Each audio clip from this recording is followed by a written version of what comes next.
There is no denying that psychological and emotional problems, even severe mental distress, can affect most anyone. But does this mean we are all insane?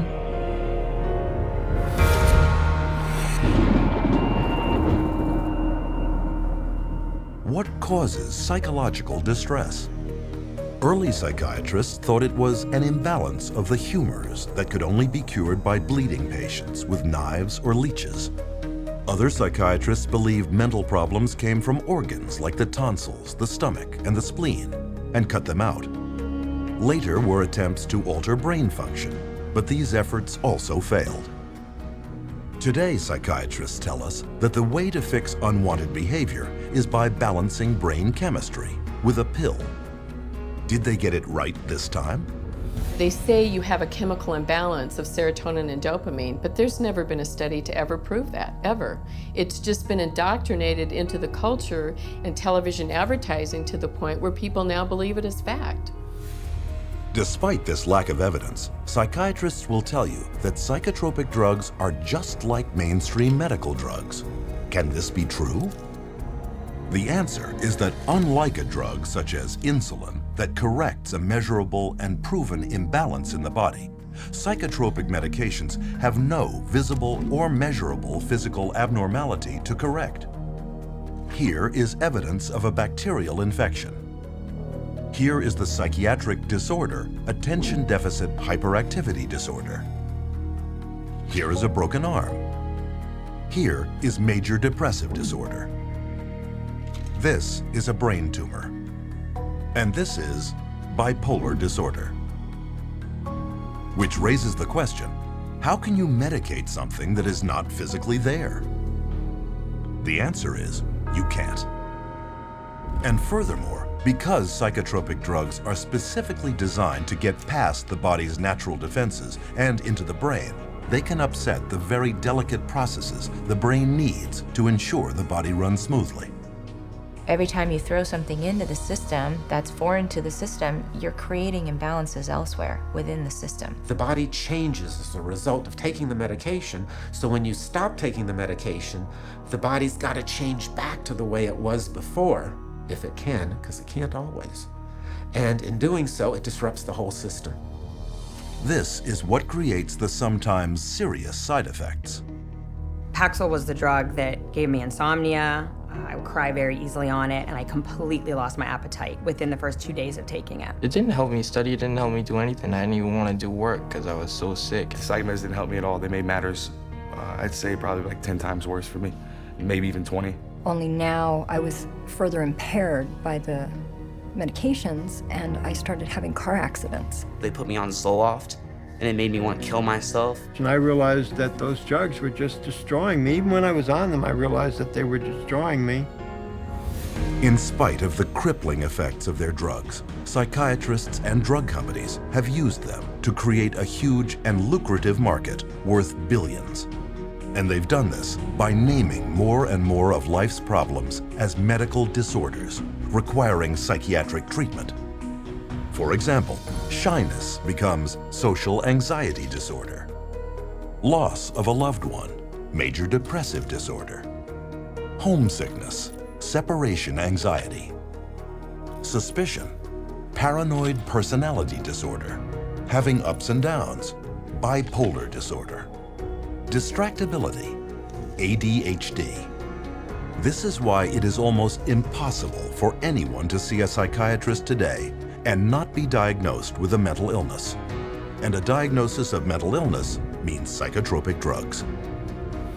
When a patient goes into a psychiatrist's office and asks for help, probably 98, 99, maybe even 99.9% of people are going to receive a medication. And these medications have been estimated to cause over 700,000 serious adverse reactions a year and 42,000 deaths. Meanwhile, the psychiatric industry rakes in $1/3 trillion a year. The issue isn't whether or not people's emotional problems are real. They are. What we really should be asking is, how did psychiatrists convince people that these problems were signs of mental illness? How did they use these illnesses to create a demand by doctors and the public for psychotropic drugs? And how did these drugs, with no known curative powers and a long list of side effects, become the standard treatment for every problem in life?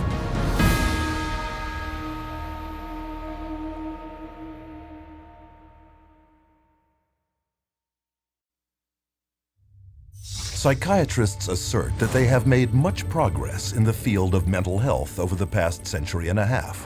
To prove this, they claim a history of great advancements in the area of psychotropic drugs. But is this parade of brain chemicals the scientific breakthroughs they are leading us to believe?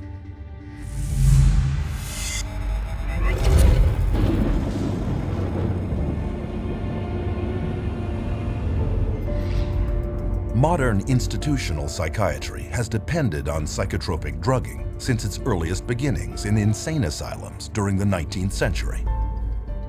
During that period, psychiatrists functioned almost exclusively as attendants, promising to cure the seriously mentally ill. But as they could not, they were not regarded by mainstream medicine as real doctors. Other physicians considered psychiatrists as almost a doctor. Okay, because they weren't doing medical stuff.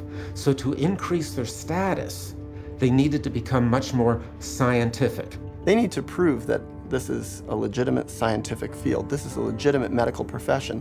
So they start medicalizing everything. To control behavioral outbursts amongst inmates, psychiatrists employed early psychotropic drugs, such as morphine and opium.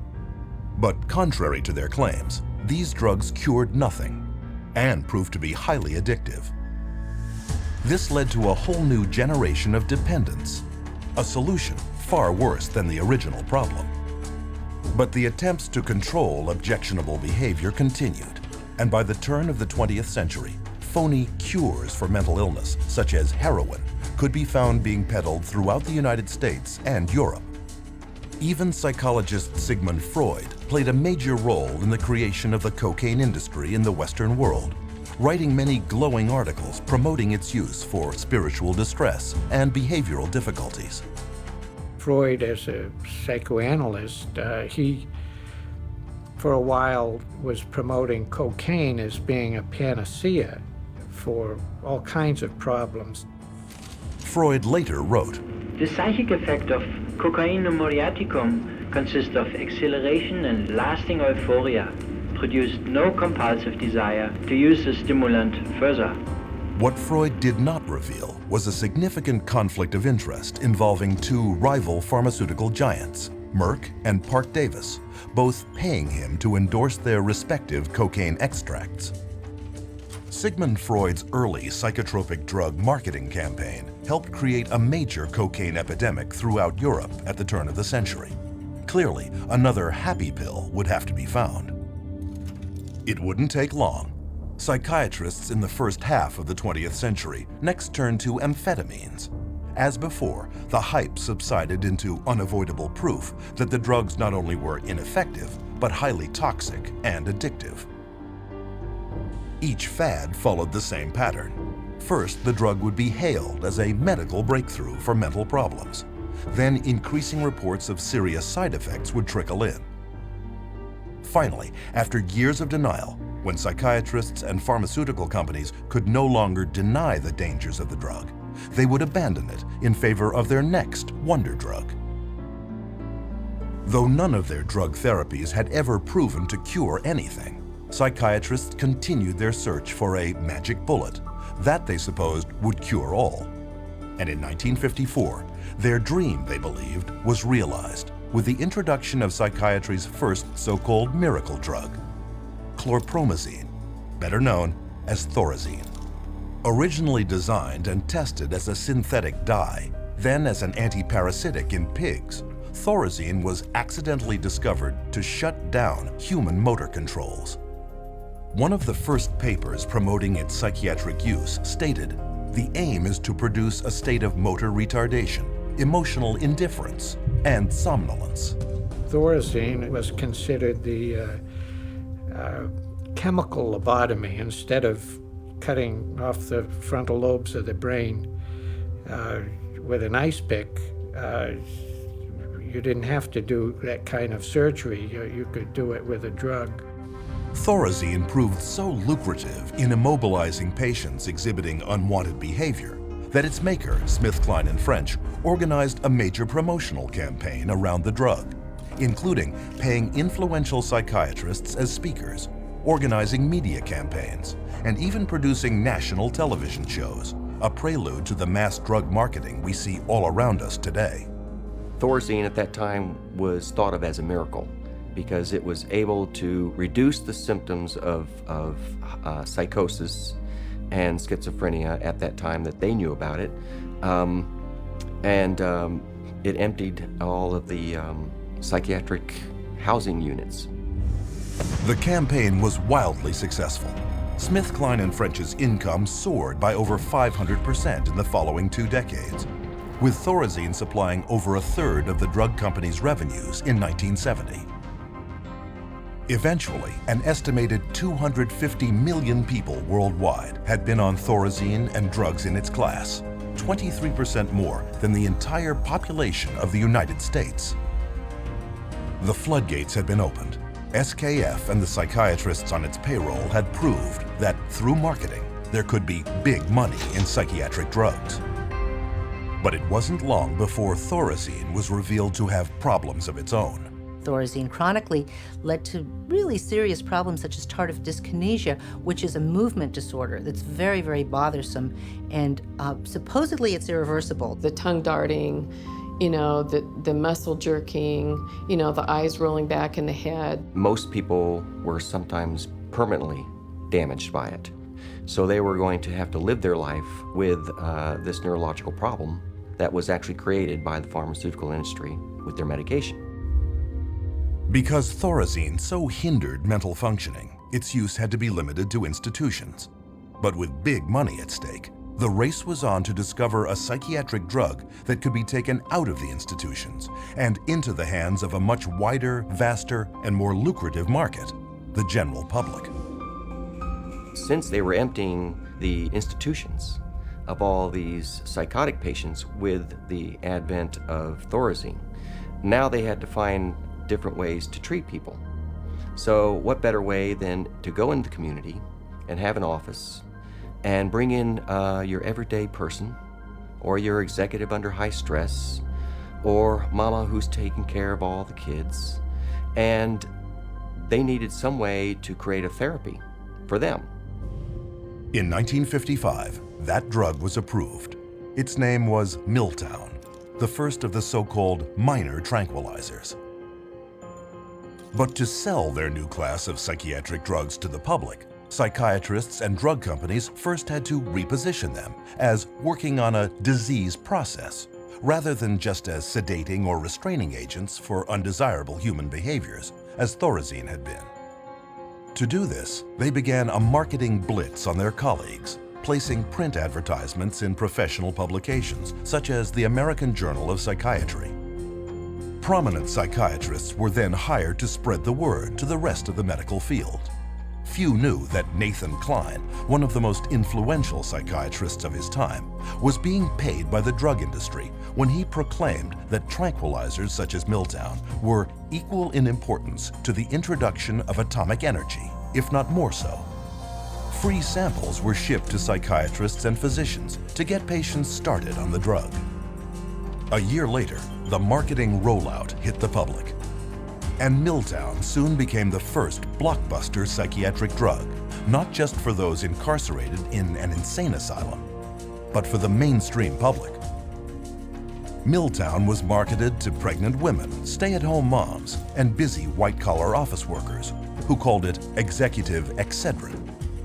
So it opened up a door for community-based mental health, whereby the psychiatrist could then have a role. So they became very closely associated with the pharmaceutical industry, and they were demanding as well to come up with better things for mom and pop and the executive and the superstar Hollywood actress or actor, and soon, it became a fashion to take some of these medications. By the 1960s, 36 million prescriptions for Milltown had been filled in the United States alone, accounting for $200 million in sales, an amount unheard of at that time for any psychiatric drug. Milltown's success led to the introduction of many more psychiatric drugs aimed at the general public throughout the 1950s and 60s. One such drug was Valium. Launched to the delirious acclaim of psychiatrists and the press, Valium was so widely prescribed to stressed-out housewives that it even acquired a nickname, Mother's Little Helper. Lost amidst this hoopla was strong and well-documented early evidence that tranquilizers also came with serious, life-changing side effects. Milltown, for example, was soon labeled by the 1962 President's Advisory Commission on Narcotic and Drug Abuse as more dangerous and addictive even than cocaine or methamphetamine, and fell quickly out of use. But the psychiatric community ignored these warnings. Pandora's box had been opened, and with their new pills, they were no longer caretakers of the insane. They were real doctors administering drugs to patients. And their backward logic was, if the drugs did indeed shut down mental symptoms, weren't they therefore addressing some physical disease in the brain? Within years, this reasoning enabled psychiatry to undergo a profound change. Psychiatrists were no longer caretakers, they were doctors. Mental complaints were no longer psychological, they were symptoms of disease. And to treat them, psychiatrists wrote them prescriptions. It's all about money.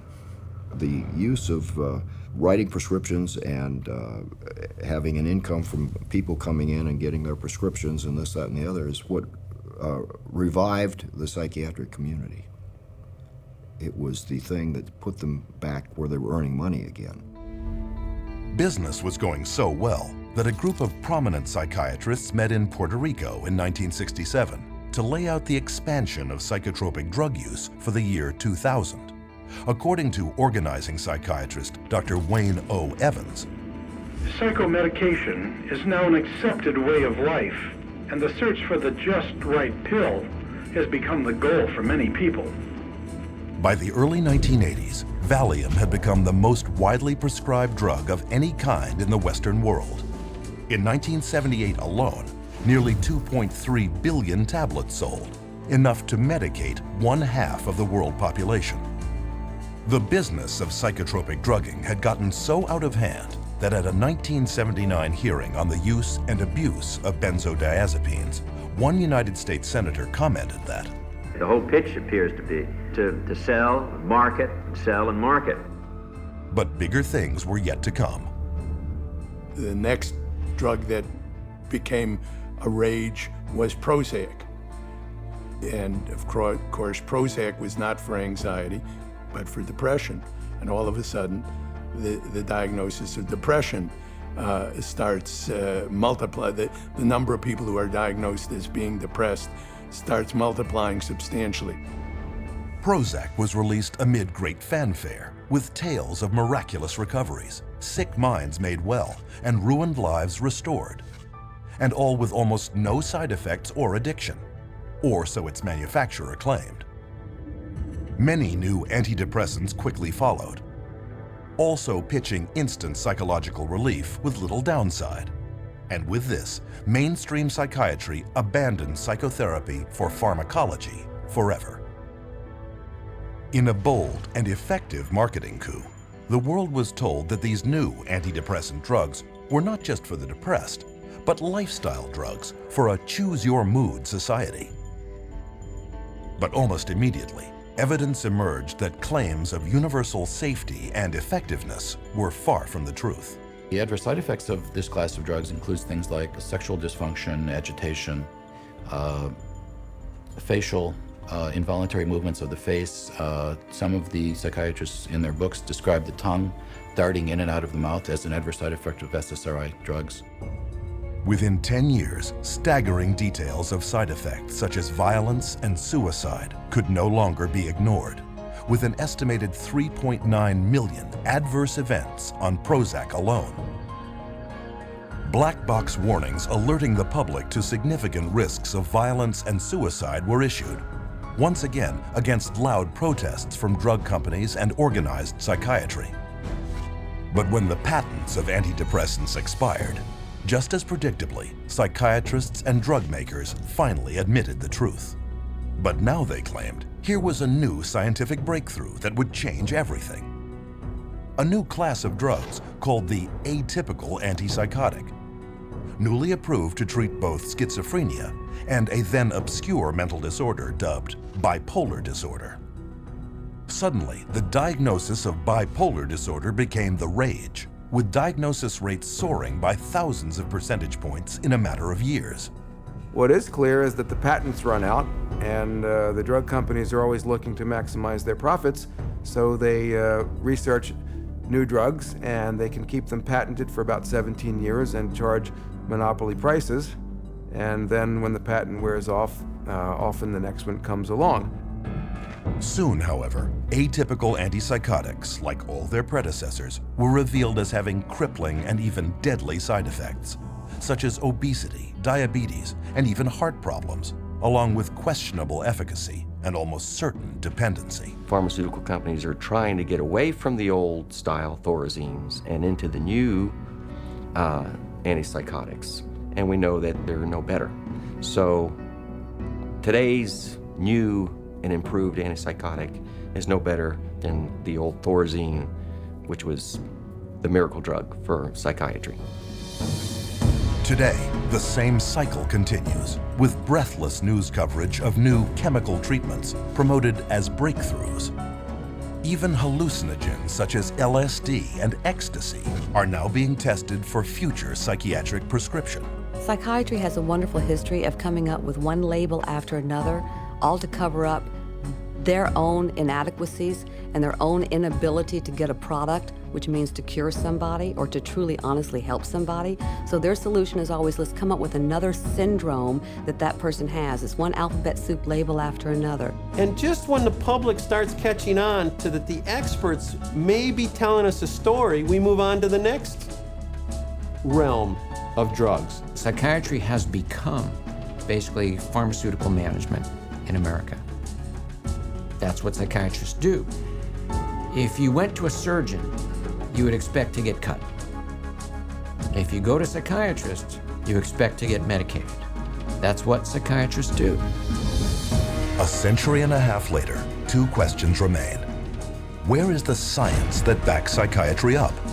And how long will the public continue to be fooled by false hopes, hype, and outright lies?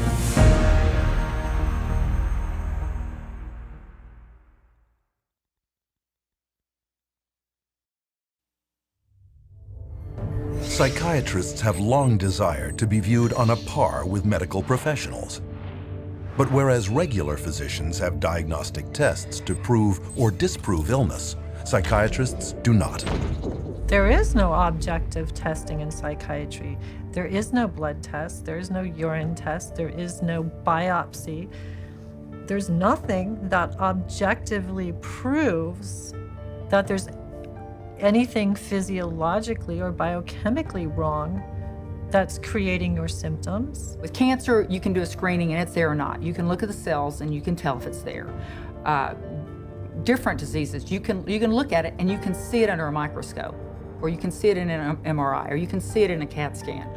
With mental health, you can't see it. You can't be diagnosed in a medical procedure. It's all subjective.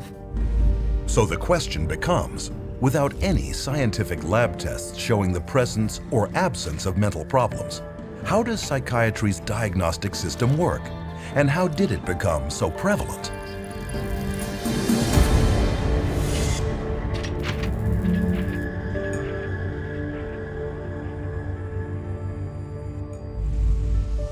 Psychiatry's search for scientific grounding has been going on for well over a century.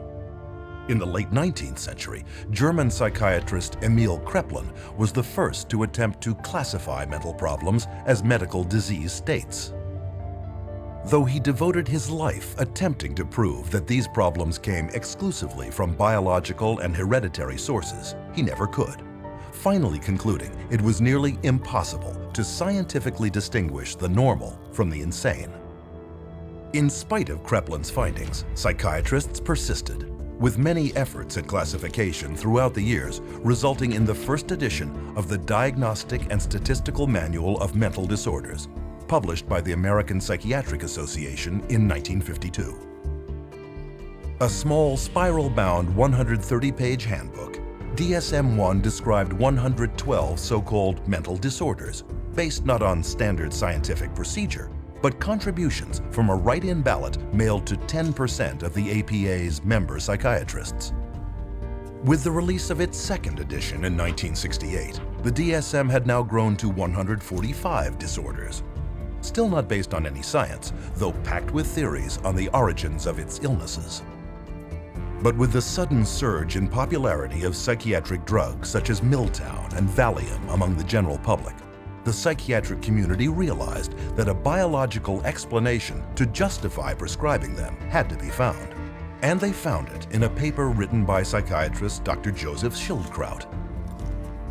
Though he had no means of discovering what normal brain chemistry should consist of, Schildkraut theorized that mental problems might be caused by a biochemical imbalance of neurotransmitters in the brain. It's a great line, the chemical imbalance. There's no evidence for it. There is no way you can measure or document that such a thing occurs in the first place. There are no lab tests to see what your neurotransmitter levels are or how much you need and how off your balance is. Chemical imbalance sounds good, sounds scientific, but whereas, as we know, there isn't any way to measure what the balance is. There is no identifiable chemical imbalance in the human brain other than the chemical imbalance that comes from putting a medication in that brain. And so we've been sold that there's a chemical imbalance, but there's no science to back that up. Though Schildkraut was never able to prove his chemical imbalance theory, it was too late. The psychiatric community had already adopted the theory as a plausible-sounding medical explanation for the mental disorders listed in the DSM. But without a test confirming a chemical imbalance, psychiatrists were still bedeviled by a severe inconsistency of diagnosis. Not only that, but psychiatrists were often unable to tell the sane from the insane. This point was driven home in 1972 in the famous Rosenhan experiment, where a total of 8 perfectly healthy volunteers each presented themselves at a mental institution, claiming to hear voices in their head that only said the words empty, hollow, or thud. No other psychiatric symptoms were stated. The result, each of the volunteers, including Dr. David Rosenhan himself, was immediately committed into the institution. The moment we were admitted to the hospital, we abandoned our symptom, and we behaved the way we usually behave. The question was, would anyone detect that we were sane? The answer was, no. No one ever did. All but one was diagnosed as schizophrenic. They were only discharged after admitting they were indeed mentally ill and in remission. After learning of the experiment, the psychiatric community was furious. One hospital challenged Rosenhan to send in more volunteers, promising to catch every one of the fake patients. 3 months later, they proudly announced that of 193 patients presenting themselves, they had turned away over 41 who were pretending mental illness and considered another 42 suspect. The problem was, Dr. Rosenhan hadn't sent in a single person. 70 years later, Emil Kreplin's conclusion that psychiatry could not distinguish sanity from insanity had once again been proven correct. In his study, Rosenhan concluded, any diagnostic process that lends itself too readily to massive errors of this sort cannot be a very reliable one. It wasn't just the embarrassment of the Rosenhan experiment that caused psychiatry's leadership to take a new approach to diagnosis. With the rapid expansion in the psychotropic drug business, psychiatry underwent a seismic shift in the way it promoted mental illness. And the third edition of the DSM, spearheaded by psychiatrist Dr. Robert Spitzer, took a decidedly brain-based biological approach. Unlike its predecessors, the proposed DSM-3 assumed that mental problems derived from physical abnormalities of the brain.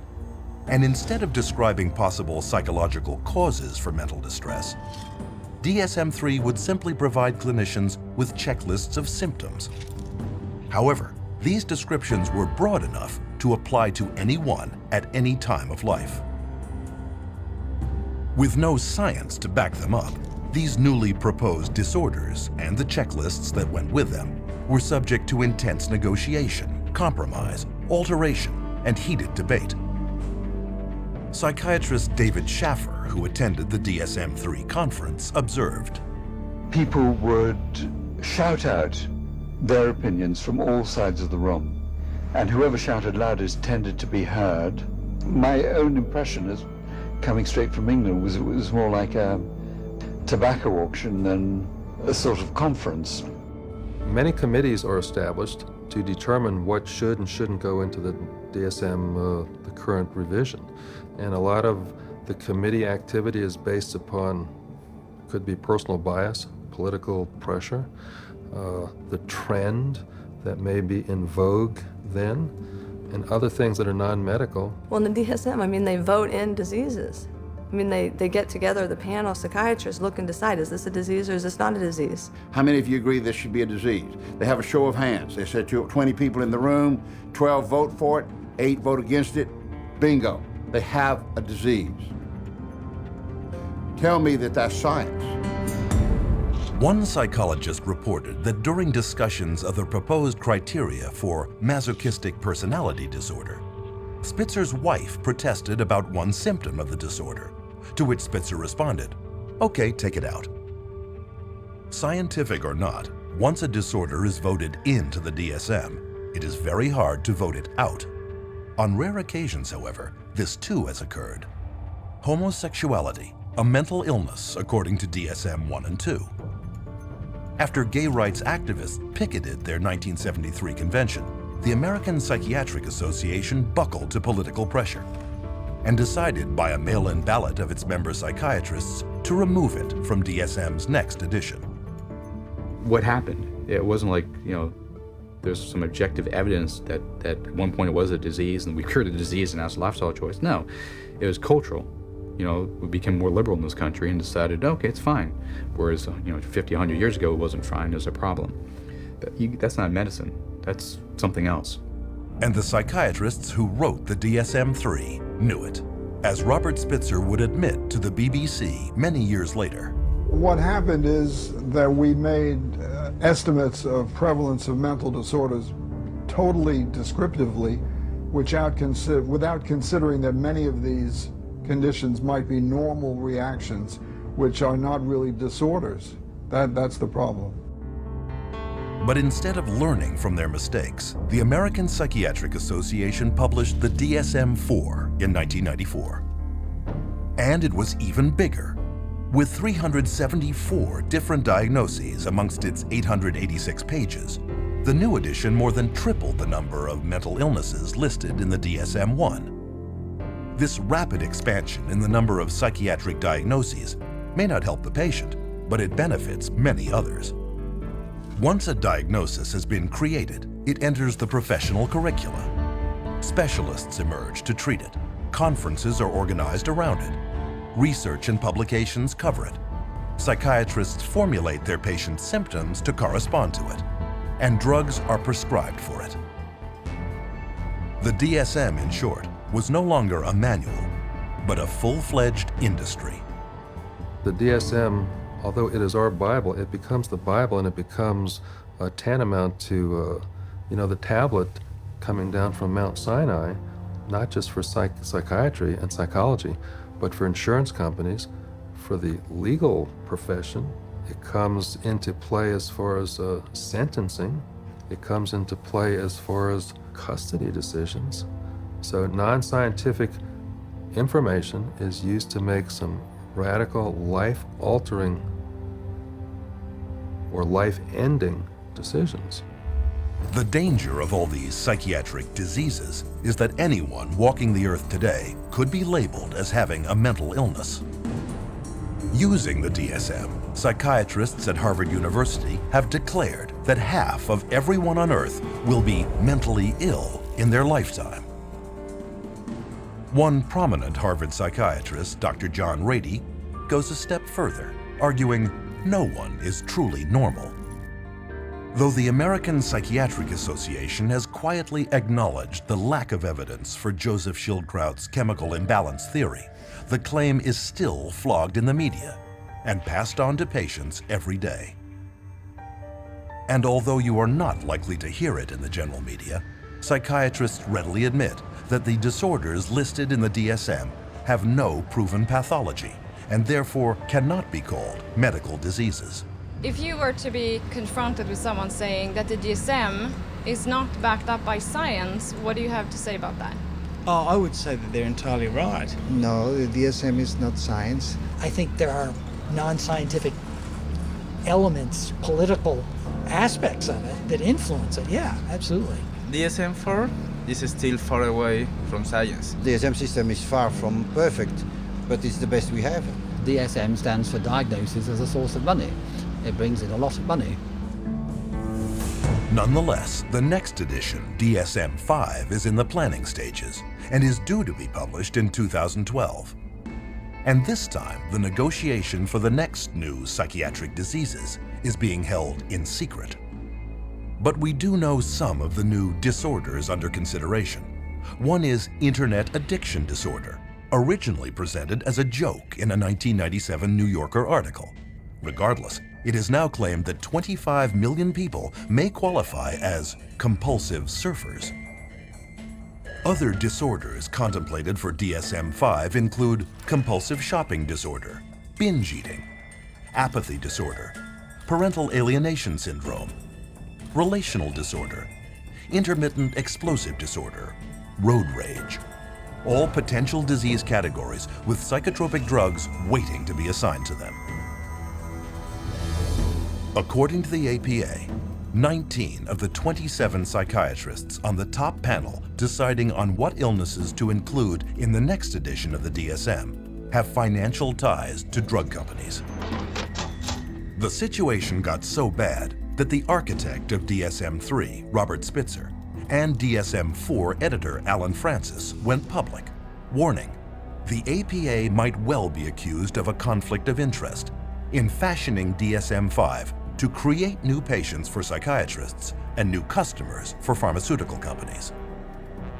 But the psychiatric community has decided not to address this issue, and for good reason. Today, psychiatric drugging rakes in over $80 billion a year for pharmaceutical companies. And with every new edition of the DSM, the diagnoses have not only expanded in number, but cast a wider net to encompass such population segments as senior citizens, the military, pregnant women, and even children. In my training, when I first started this, they told us that they would not give a bipolar diagnosis for a child under 18. These days, I see children diagnosed with bipolar disorder at 5 and 6 years old. A 2-year-old can be throwing a temper tantrum and then stop and be fine. Anybody that's a parent has seen that happen. That doesn't mean they're mentally ill. It means they're 2-year-olds. How can you even diagnose a 2-year-old as a bipolar disorder? I mean, how can you diagnose anybody as a bipolar disorder if you want to look at it that way? Because there is no such thing as bipolar disorder, not from a medical standpoint. It's not like you can find a cell in a person that shows that they have bipolar disorder. It's not like they have a fever or run a temperature, like if they had a physical illness. This is a behavioral definition only. In other words, a human being sat there and made a subjective decision that this person has this so-called condition. Today, nearly 1 million children are diagnosed as bipolar, making it more common than autism and diabetes combined.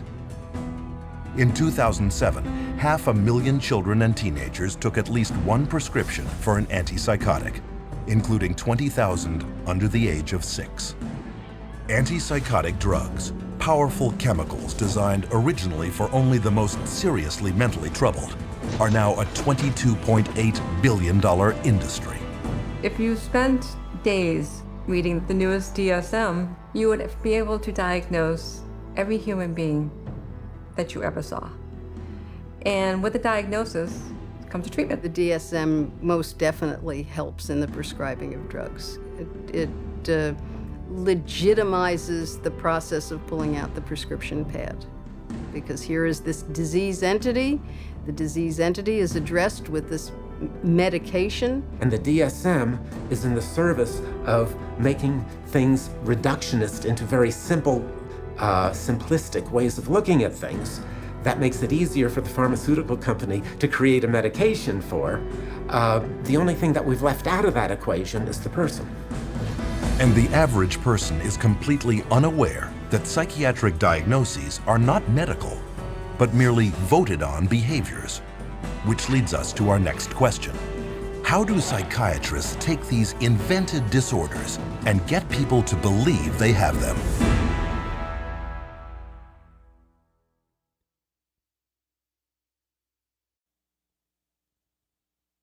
According to psychiatrists at the World Health Organization, 450 million people worldwide have a mental disorder.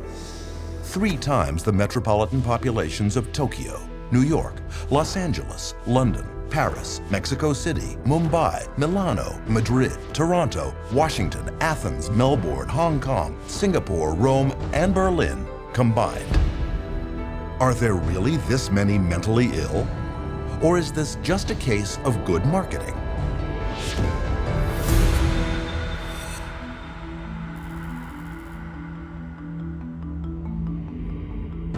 In early 1999, the United States was confronted with news of a frightening new disease epidemic.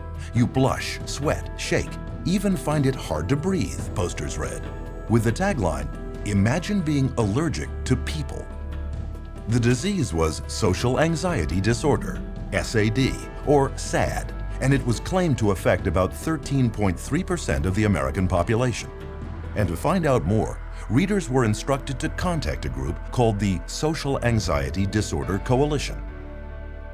What the public was not told was that both the coalition and the campaign were created by a public relations agency and bankrolled by a drug company. Later that year, while the campaign was making millions of people aware of this previously unknown disease, the antidepressant Paxil became the first drug approved by the FDA for the treatment of social anxiety disorder. Psychiatrists such as Jack Gorman of Columbia University and Murray Stein of the University of California at San Diego signed up as psychiatric frontmen for Paxil's ad campaign. And within 3 years, Paxil shot from 3rd place in its drug class to 1st. Paxil's product director would later boast, "Every marketer's dream is to find an unidentified or unknown market and develop it." That's what we were able to do with social anxiety disorder. Paxil's competition took notice. That same year, Pfizer got FDA approval to sell its antidepressant, Zoloft, for treatment of post-traumatic stress disorder. They too hired a public relations firm to create their own psychiatric front group and paid psychiatrists to spread the word about the disorder. This campaign would claim that 1 person in 13 would develop PTSD over the course of a lifetime, and this included anyone witnessing a violent act, natural disaster, or distressing event. And as with Paxil, sales of Zoloft skyrocketed. For the psychiatric drugs, the goal is to have as many people on them as possible. So the way to do that is to convince normal people that they have some defect or mental disease or condition that requires treatment. So I mean, that's the way they do it. They hire these big marketing companies that come up with these campaigns. We're going to tell you about your disease so that you can lead a happier, healthier life. Oh, and by the way, we have a drug too that helps to treat this disease. This practice of selling sickness is known as disease mongering, a term defined by the late journalist Lynn Payer as trying to convince essentially well people that they are sick, or slightly sick people that they are very ill. On Madison Avenue, disease mongering is accomplished through a strategy known as condition branding, where mental illness is pitched just like cars, beer, or laundry detergent. And according to top New York branding guru Vince Parry, no therapeutic category is more accepting of condition branding than the field of anxiety and depression. where illness is rarely based on measurable physical symptoms and therefore open to conceptual definition. Parry then suggests to executives 3 principal strategies for what he called fostering the creation of psychiatric illness. The first is elevating the importance of a condition, or leading the public to believe that a minor or temporary mental problem is much worse and far more widespread than it really is. Prior to the introduction of SSRI antidepressants, depression was considered, even by psychiatrists, to affect only 100 people per million. Since then, estimates have been raised to as many as 100,000 cases per million, a 1,000-fold increase. The result is about 10% of Americans, some 27 million people, currently on antidepressants, twice as many as in 1996. Very good marketing, that all, expressions of human emotion, deep sadness and fear and anger and whatever else they happen to be, are now classified as, a major problem, a psychiatric problem, a psychological problem that needs to be dealt with drugs. Another psychiatric illness, bipolar disorder, was also considered rare, affecting only 1/10% when it was first introduced in the DSM-3. Today, there are claims that as many as 10% of the population, 100 times the original number, have the condition. Pediatric bipolar disorder was not even listed in the DSM when Harvard psychiatrist Dr. Joseph Biederman began publishing studies claiming that mood swings in children were not normal behaviors, but in reality, mental illnesses. Biederman's disease-mongering campaign worked. In the last decade alone, the rate of children labeled with bipolar has soared 4,000%. But what parents were not told was that 25 different drug companies had underwritten Dr. Biederman's work. The extent of their influence was not revealed until a 2008 Senate investigation exposed Dr. Biederman for failing to report more than $1.6 million in pharmaceutical income. But these revelations had no effect on psychiatry. Pediatric bipolar continues to be widely accepted in the psychiatric community. These labels are being applied to younger and younger children, which I think is really, a sad case. Not sure I agree with any of those labels to begin with, but let alone for them to be applied universally to young kids. This idea that that childhood itself is a psychiatric disease is simply based off some completely unsubstantiated idea that got printed in the psychiatric manual, and there's no science behind it whatsoever. Disease-mongering strategy number 2, redefining an existing condition. This tactic takes an ordinary state of mind and recasts it as a psychiatric disease that now must be treated with drugs. Case in point, the winter blues, a common mental condition related to the lack of sunlight during winter months, but redefined by psychiatrists as seasonal affective disorder, a psychiatric disease requiring psychiatric treatment. As another example, consider the changing emotions during a woman's menstruation, made over by psychiatrists as premenstrual dysphoric disorder, a mental illness discovered not in a laboratory, but in the marketing department of drug maker Eli Lilly. When Prozac patent came up, they realized they needed to come up with some sort of new to keep the money rolling in, and they came up with a new disorder. They just made it out of thin air, the premenstrual dysphoric disorder, the PMDD, and then the new wonder drug, which was Serafem, which if you look at Serafem on the back of the label, it just says, this is Prozac. And they were able to keep that patent so that nobody else could make it, so that they could keep that money rolling in. Many of the drugs today are simply drugs repackaged. They're drugs that had a patent and now are generic, or now get called something else, or they decide now to use them for something else. Disease-mongering strategy number 3, creating a new condition for an unmet market need. Example, compulsive shopping disorder, publicized by psychiatrist Dr. Jack Gorman. In Gorman's public appearances, a recent study was cited that claimed that as many as 20 million Americans, 90% of them women, could have the problem. What he did not reveal was that the study was funded by Forest Laboratories, maker of the antidepressant Celexa, and that he was a paid consultant to at least 13 pharmaceutical firms, Forest included. Most consumers have never heard of the concept of marketing of disease for profit, but to those in the advertising and drug industries, it is well known. A 2005 Reuters Business Insight report, written for drug company executives, notes that the ability to create new disease markets is bringing untold billions in soaring drug sales, and that the coming years will bear greater witness to the corporate-sponsored creation of disease. If I can't get along with my husband, take a drug. If I'm feeling a little depressed, take a drug. If I can't study properly, take a drug. We become a fast food, what I call a fast food, fast drug society. One might then ask, is anyone questioning this rampant increase in extremely questionable and scientifically unproven mental diagnoses? In April 2006, the British Medical Journal inadvertently found out when they published a groundbreaking study announcing a newly discovered psychiatric disease, motivational deficiency disorder, or MODED. Characterized by lethargy and an unwillingness to work, MODED was claimed to affect millions. But when media outlets around the world uncritically broadcast the news, the journal told the truth. The study was part of their April Fool's Day edition. But the joke made its point. Disease mongering works. Even people without any mental illness at all can be deemed at risk and recommended drug treatment. One study published in the Journal of the American Medical Association urged all stroke victims to take an antidepressant to prevent depression, whether they were depressed or not.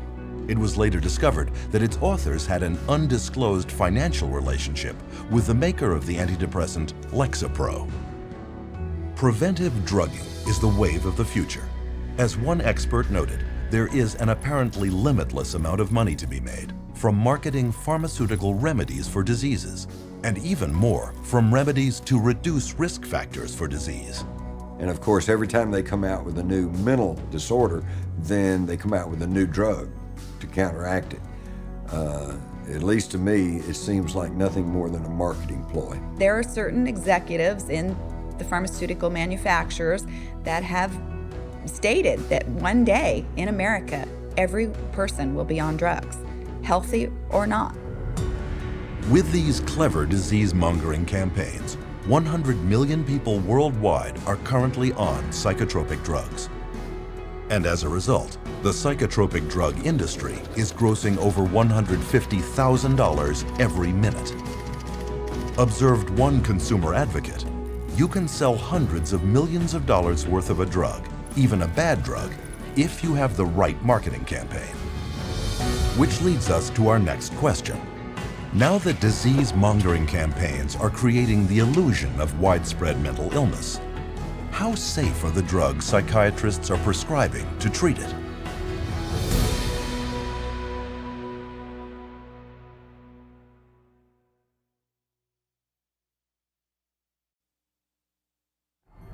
In modern psychiatry, psychotropic drugs have become the weapons of choice.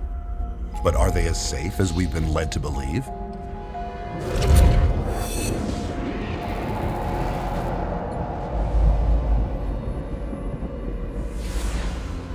International regulatory bodies, such as the United States Food and Drug Administration, require that all drugs be proven safe and effective before they can be released. To accomplish this, pharmaceutical companies must conduct thorough and exacting clinical trials that prove the safety and efficacy of their drugs prior to marketing. At least, that's what's supposed to happen. But underneath the public relations veneer, claims of psychotropic drug safety by psychiatrists and drug companies are far from the truth. And there are many reasons why. To begin with, drug safety testing is predominantly done by drug companies, not by governmental agencies or independent laboratories, creating an obvious conflict of interest. They pay for it, they bring in the researchers, they have every opportunity to skew the research, to manipulate it, to produce exactly what they want it to produce. The first step in submitting an application for a psychotropic drug is to find a disorder in psychiatry's Diagnostic and Statistical Manual and attach it to the drug. Then clinical trials begin, first on animals, then on humans. If the drug makes it to human testing, clinical trials then follow 4 phases. In phase 1, it is tested on a very small number of volunteers, usually healthy young subjects, to determine if the drug is not overly toxic and what side effects it carries. And the studies that are done have young men or women that have very little body fat and are healthy in their 20s. They don't test these drugs on elderly people that have a huge amount of body fat or different proportion of body fat, and they hold the reaction of their drugs is totally different, but they don't ever consider that. In phase 2, psychiatric researchers determine if the drug creates the sought-after effects on the human body and how large a dose can be given before drug toxicity sets in. As in phase 1, test subjects are mostly healthy young volunteers. So just the people that I already know are going to perform well on my drug are going to be entered in this trial. Well, how well do you think your drug's going to come out? Phase 3 testing compares the psychotropic drug against a placebo or sugar pill. Although phase 3 testing is larger and more extensive than phases 1 or 2, it normally involves only about 1,000 patients and lasts a mere 4 to 8 weeks, certainly not enough time to determine any long-term side effects. Today, clinical research is a profit-driven multinational industry where drug companies and psychiatric researchers are involved in every detail, from study design to data analysis to study publication. But in doing their trials, psychiatrists face a problem the rest of the medical field does not. They have no scientific lab tests to objectively measure improvement. On a clinical trial for, say, a drug for cancer or for high cholesterol, it's easy to see if something is working because you can look at the study result. The cholesterol level is dropped, or the cancer is shrunk, or the cancer cells are going away, or there are less of them. You can physically see the answer. With mental health issues, you don't have that luxury. It is this lack of science that permits psychiatric drug researchers many opportunities to skew results of drug trials in the pharmaceutical company's favor. One of the ones I think that is most important is the placebo washout. And what that is basically that they give people placebo pill, the sugar pill, and then anybody who says that they feel better, they get rid of them. And so in which case, they already skew the sample of people being included into the study. That's going to stack the cards against the placebo, and it's going to show an artificial greater effect for the drug. The data shows that the people that got placebo did better. And you know what the researchers said? Oh, that's the placebo effect. Well, we want to get those people out of the study. Another trick of the trade involves giving subjects the test drugs prior to the trial and then putting them in withdrawal. Then, after starting the trial, they are put back on the test drug and will either come out of withdrawal and score better, or, if on a placebo, will continue to feel worse. Psychiatrist Richard Borison, for example, took schizophrenics off Haldol to generate active psychosis, then put them back on Haldol during the trial. In spite of this, his study is still cited in psychiatric literature. Another way that they can manipulate the data is unweighted distributions. I have 3 studies that I look at. One study has 1,000 people in it, and another one has 10 people in it, and another one has 15 people in it. The 1,000-person study showed that the drug was no benefit at all. But the 2 other studies that only had 10 and 15 people in it showed the drugs were incredibly superior. So what do they say? They say 2 out of 3 studies showed greater benefit to the drug group. Perhaps the most common way of tilting the outcome of a clinical trial is simply not to count the individuals dropping out of the study because of the side effects. In fact, in clinical trials for the antipsychotic Zyprexa, 2/3 of the 2,500 participants had so many side effects they dropped out. Of the remaining 800, 22% reported serious adverse reactions to the drug. And during the Prozac approval trials, of the 11,000 patients tested, only 286, less than 3%, actually completed the short 4 to 6 week trials. In another common practice, adverse side effects are covered up by giving additional drugs that are not part of the study. And some researchers have been known to simply falsify the studies. Case in point, psychiatrist Farouk Abuzahab, former ethics committee chair of the Minnesota Psychiatry Society, whose patient he recruited into one of his clinical trials, reported having extreme thoughts of suicide. In his research documents, however, he noted 0 adverse events. 2 days later, she jumped from a Minneapolis bridge to her death.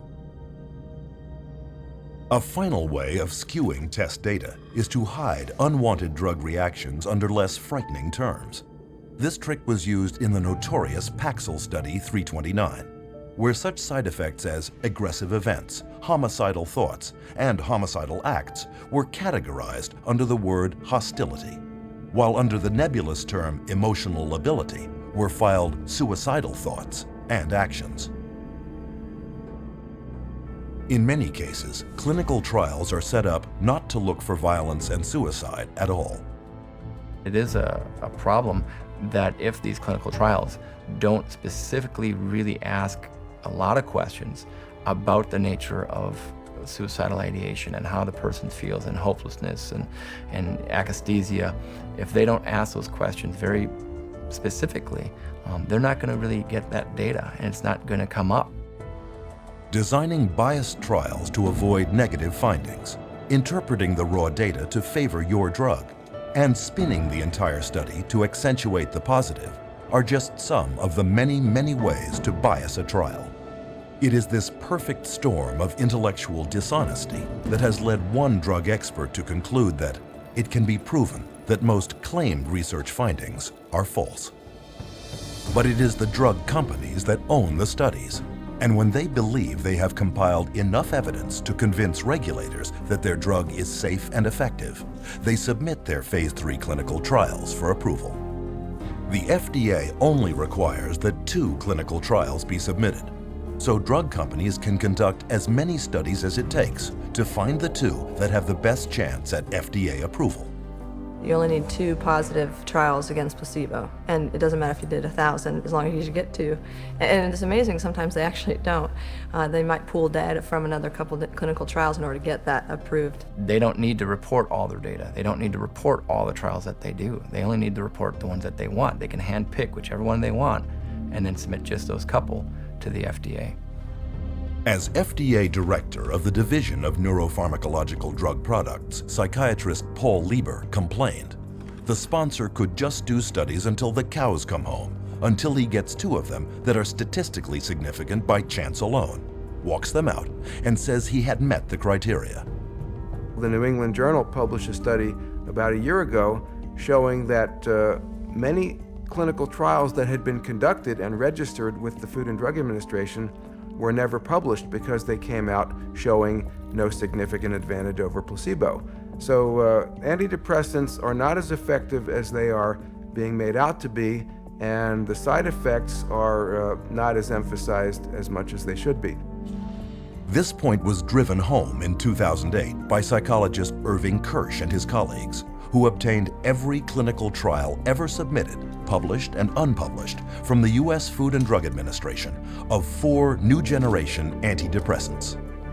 The results were both alarming and enlightening. In Kirsch's words, antidepressant medications have reported only modest benefits over placebo treatment. And when unpublished trial data are included, the benefit falls below accepted criteria for clinical significance.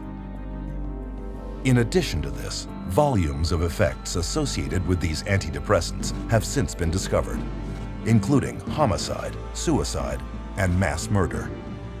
People really don't realize that from the beginning there's been a question of how marginally efficacious these drugs really are apart from placebo.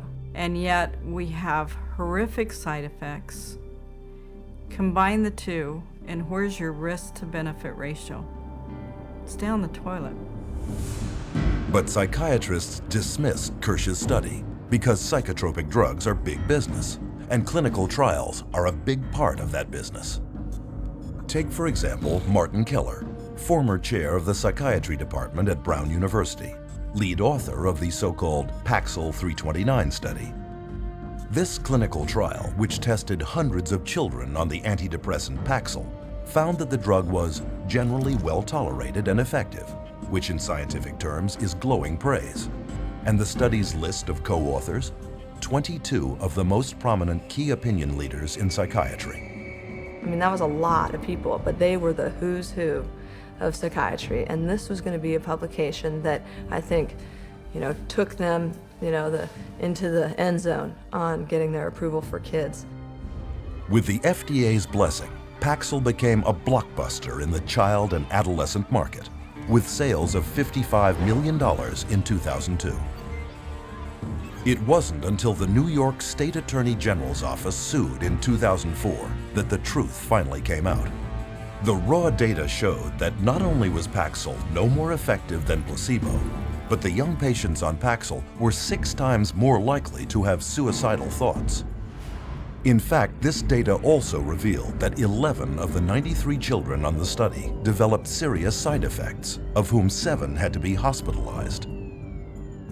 But according to Keller's own administrator, many of those children were either dropped from the study or coded as non-compliant to avoid having to be counted. While admitting no guilt, the drug company settled out of court for $2.5 million, less money than Paxil was grossing every 7 hours. Hundreds of civil suits followed, but when Dr. Keller, as lead author of the Paxil 329 study, was deposed by attorneys, he would not admit to much. I can't remember exactly what I said. I don't remember anything specific about any of these meetings. If my name wasn't on the top, I wouldn't remember ever having seen it. If I saw them, I don't remember.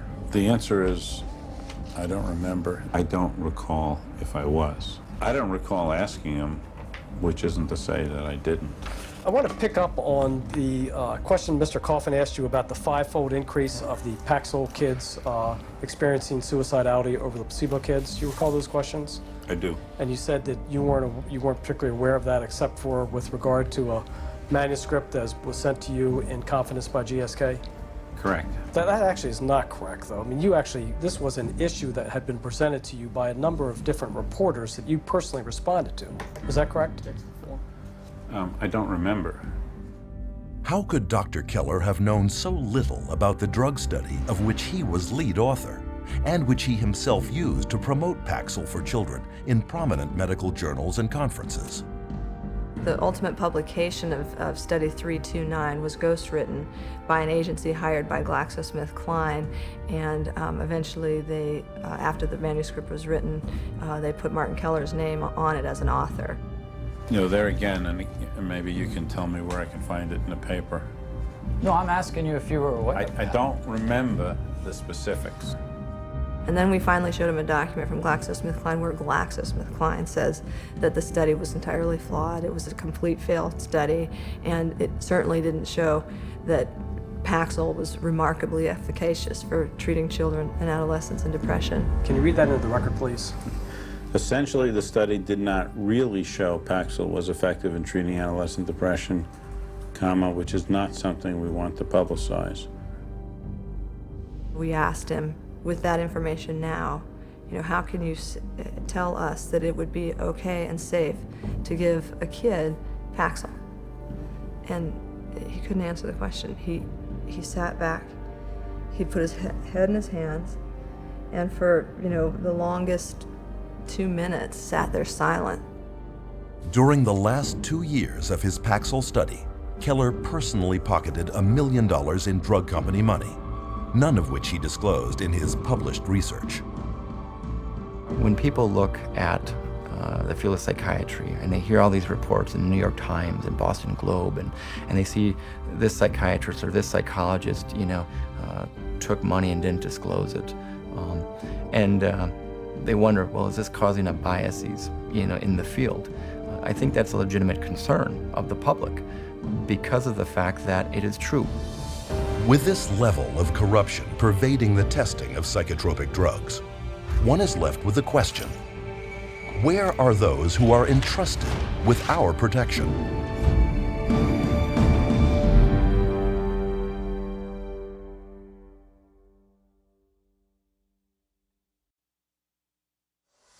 Government regulators are supposed to watch out for patients' welfare. So why are so many dangerous psychotropic drugs being allowed on the market?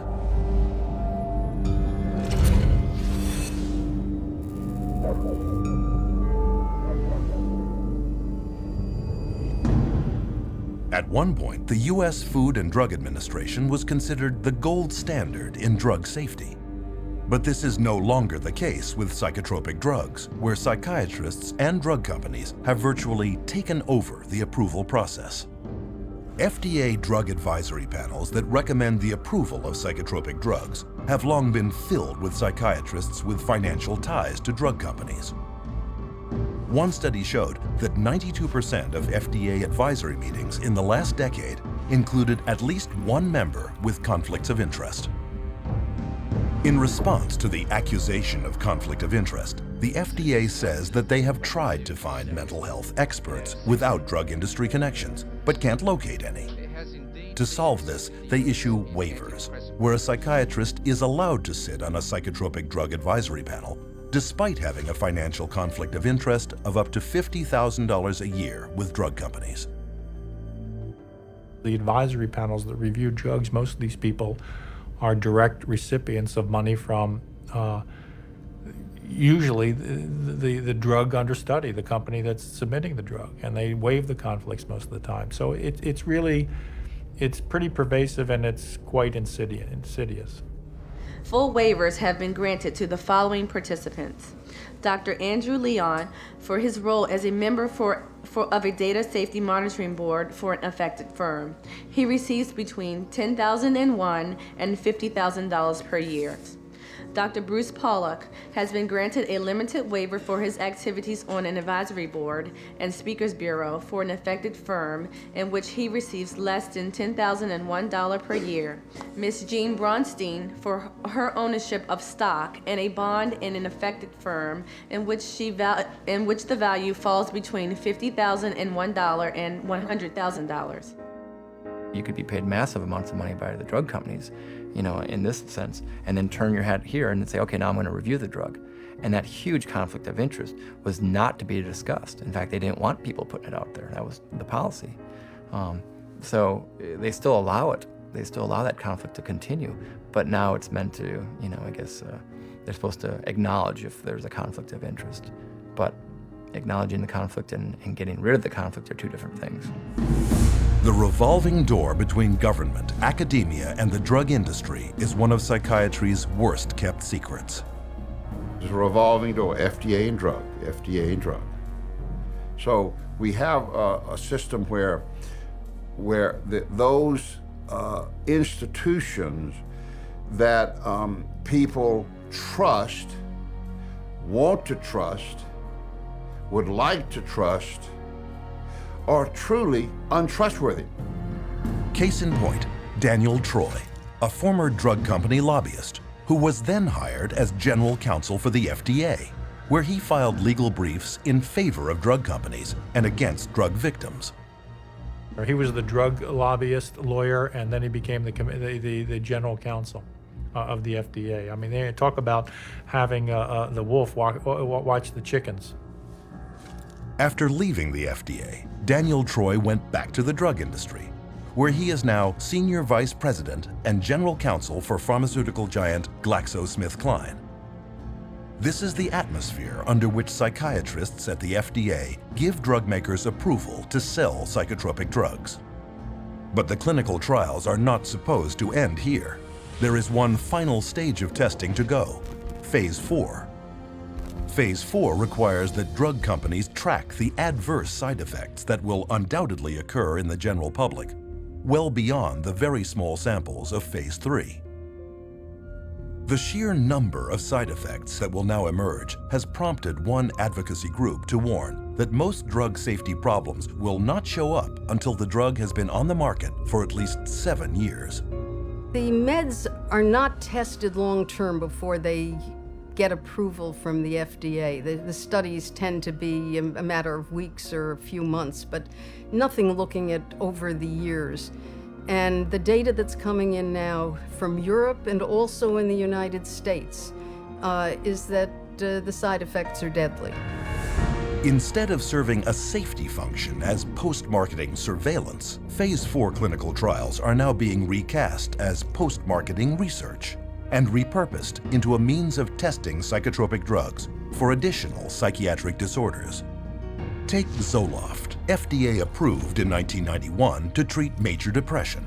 Since then, it has also been okayed to treat obsessive-compulsive disorder, post-traumatic stress disorder, premenstrual dysphoric disorder, panic disorder, and social anxiety disorder. In 2005, the last full year before it lost its patent, Zoloft grossed $3.3 billion. And as with other psychotropic drugs, much of that is pure profit.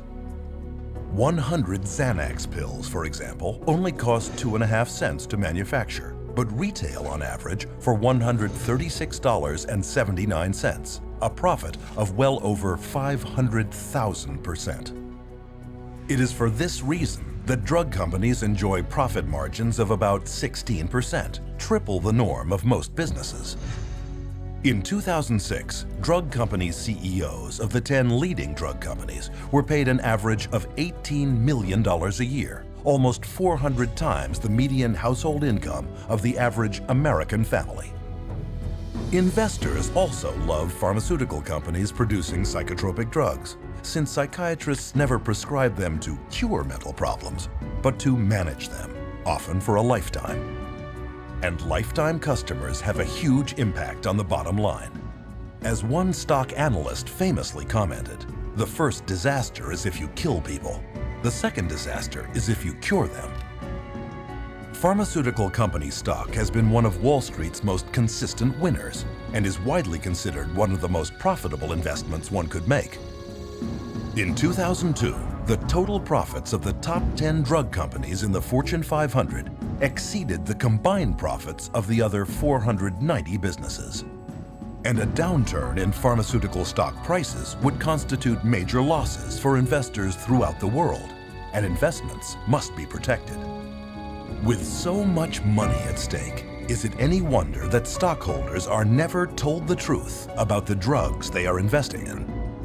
They are unaware that FDA approval does not guarantee drug safety, and that the clinical trials justifying that approval are frequently based on falsities and deceptions. But once the drug is approved, the next challenge is, how do you convince prescribing physicians that these drugs are truly safe, effective, and carrying few side effects when the drug company's own trials prove that this is not the case?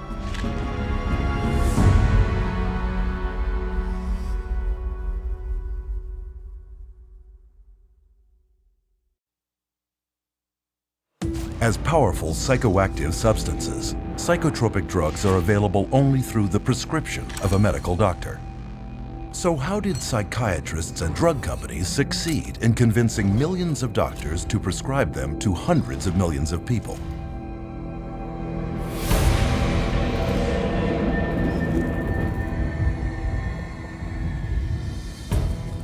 Drug companies are anxious to get their products onto the market as soon as possible. This is, after all, a business, and every day can be worth millions. To assure the public and mainstream physicians that their little-tested psychotropics are safe, drug companies spare no expense in getting psychiatrists to stand behind them, and psychiatrists are happy to take the money. It's really quite an interesting marriage that the drug companies have with the medical profession, and psychiatry primarily is a strong arm of them. This relationship is born in medical school. You go to medical school and you learn that drugs are the answer. And then you go into residency and you're told about this whole armamentarium of psychotropic drugs. And if somebody's bipolar, you use this whole group of drugs. If someone's depressed, you use these drugs, and so on. And that is the Bible. And when you're a believer, as psychiatrists are, in the Bible of psychiatry, you're in that box called psychiatry, you're not likely to stray unless you begin to think for yourself. And once out of medical school, many of these true believing psychiatrists are recruited by drug companies and groomed to be spokesmen. They know then who are the psychiatrists who are most easily influenced, and they can then invest in those doctors, take those doctors to whatever fancy resort to be educated about the latest, newest med, and those people then become the experts. They go and give the talks at the medical dinners, at the fancy restaurants, or at the drug-sponsored symposia at the American Psychiatric Association. They become the teachers in the residency training programs. Once these so-called key opinion leaders have canvassed the psychiatrists in their area, they then bridge over to mainstream physicians to convince them to prescribe psychotropic drugs. So you have the psychiatrists coming in now and teaching at an OBGYN convention where they'll give papers there, or they'll do, designed to address GPs and teach the GPs how to look for and diagnose these diseases and these illnesses. And again, the psychiatrist they're the ones who are going to know. Like in the medical profession, most of the doctors will say, well, these guys are the specialists in the field. I'm going to listen to how they want me to do this so that I can do it in my own practice, and they'll follow that lead and that influence, all funded by the drug companies. Indoctrinating physicians begins at medical conferences like these, where government-mandated continuing medical education, or CME, courses are taught. I'm required once a year to have so many units of postgraduate training, and so I have to go to get my hours by approved training centers that the state recognizes, and those approved training centers are run by the drug companies. But far from being educational, these conferences are frequently produced by professional medical education firms hired by drug companies.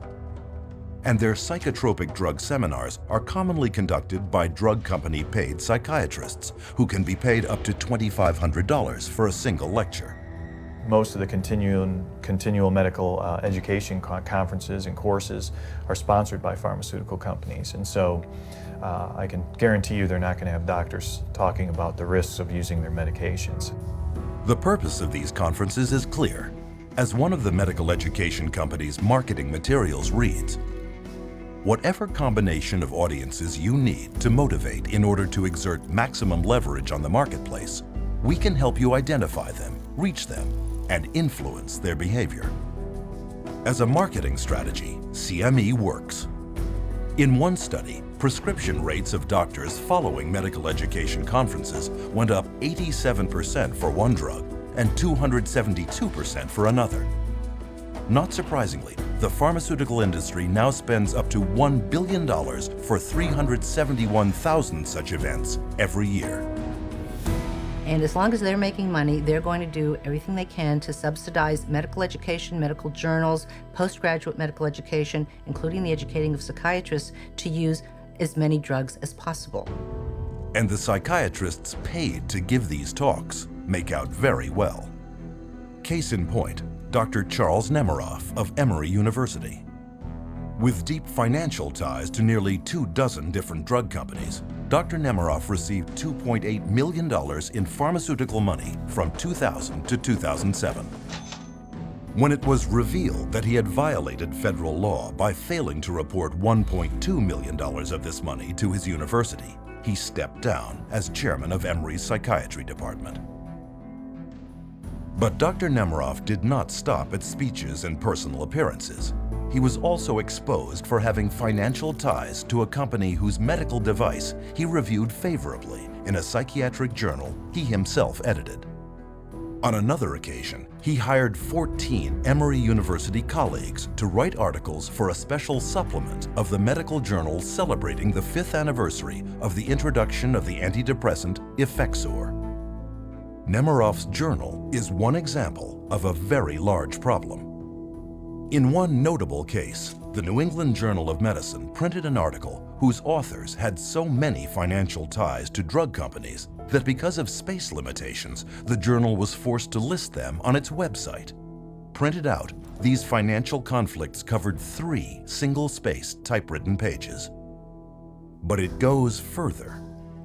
In many instances, respectable journals have been fooled into publishing studies written by drug company ghostwriters, but falsely credited to prominent psychiatrists who are paid up to $20,000 to put their names on it. The pharmaceutical industry has set up companies that are educational companies, and they create papers subpoenaed evidence has found these papers where on the top it'll say author ? i.e. they haven't yet decided who to invite to be the author of this scientific paper. Ghostwriting is very common. As many as 50% of published psychiatric research papers are written by ghostwriters.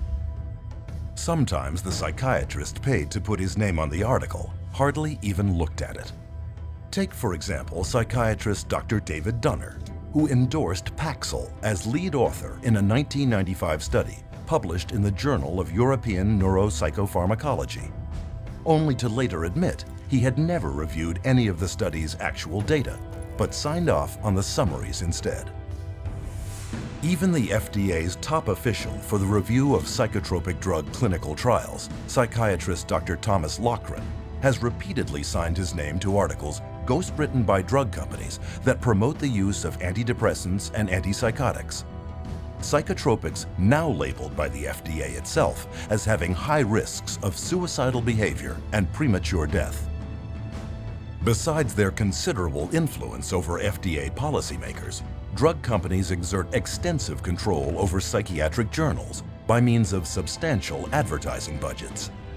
Every other page is a pharmaceutical ad that they pay for, and so they are the livelihood of the journals. That's how they get published. Medical journals are completely supported by the ads from drug companies. Without the ads, the journals would dwindle away. Doctors look to scientific publications as the objective source. It comes from this university, this research being done by these, highly revered, very well-respected leaders in my industry. If I can't trust them, it's doctor to doctor. I'm not listening to those sales reps. That's different. This is doctor to doctor. I'm listening to the big guy. And, they've taken over that process. The scientific literature now, you just can't trust it. Today, between 2/3 and 3/4 of all clinical trials published in major journals are funded by drug companies.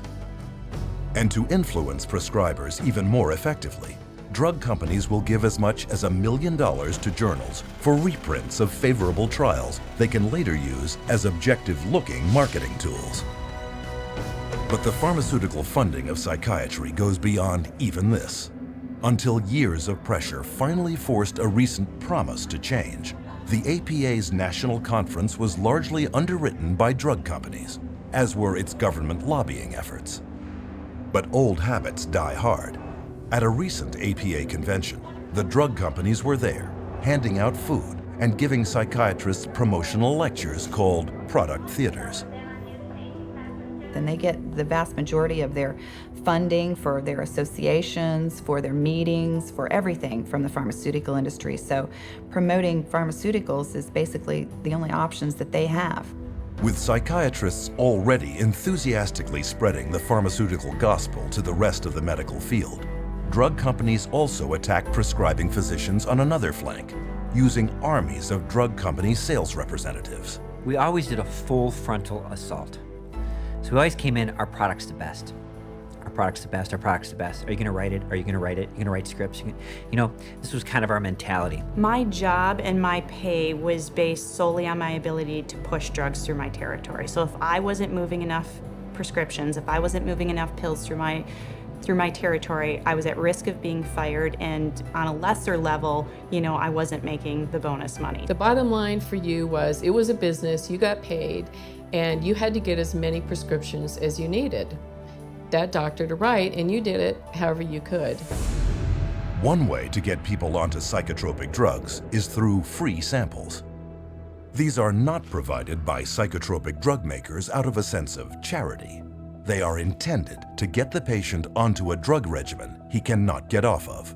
Samples sitting on a shelf encourages a doctor to give that drug away and then to write an accompanying prescription for that, which will be later filled at the pharmacy. And that's what doctors wanted, to be able to not only have the samples, but give them to their friends, their family, lots to the patients, because they know if they gave the samples, you had a higher incidence of being able to prescribe. The doctors would prescribe your product. You're getting the physician comfortable with the drug, and you're getting the consumer comfortable with the drug.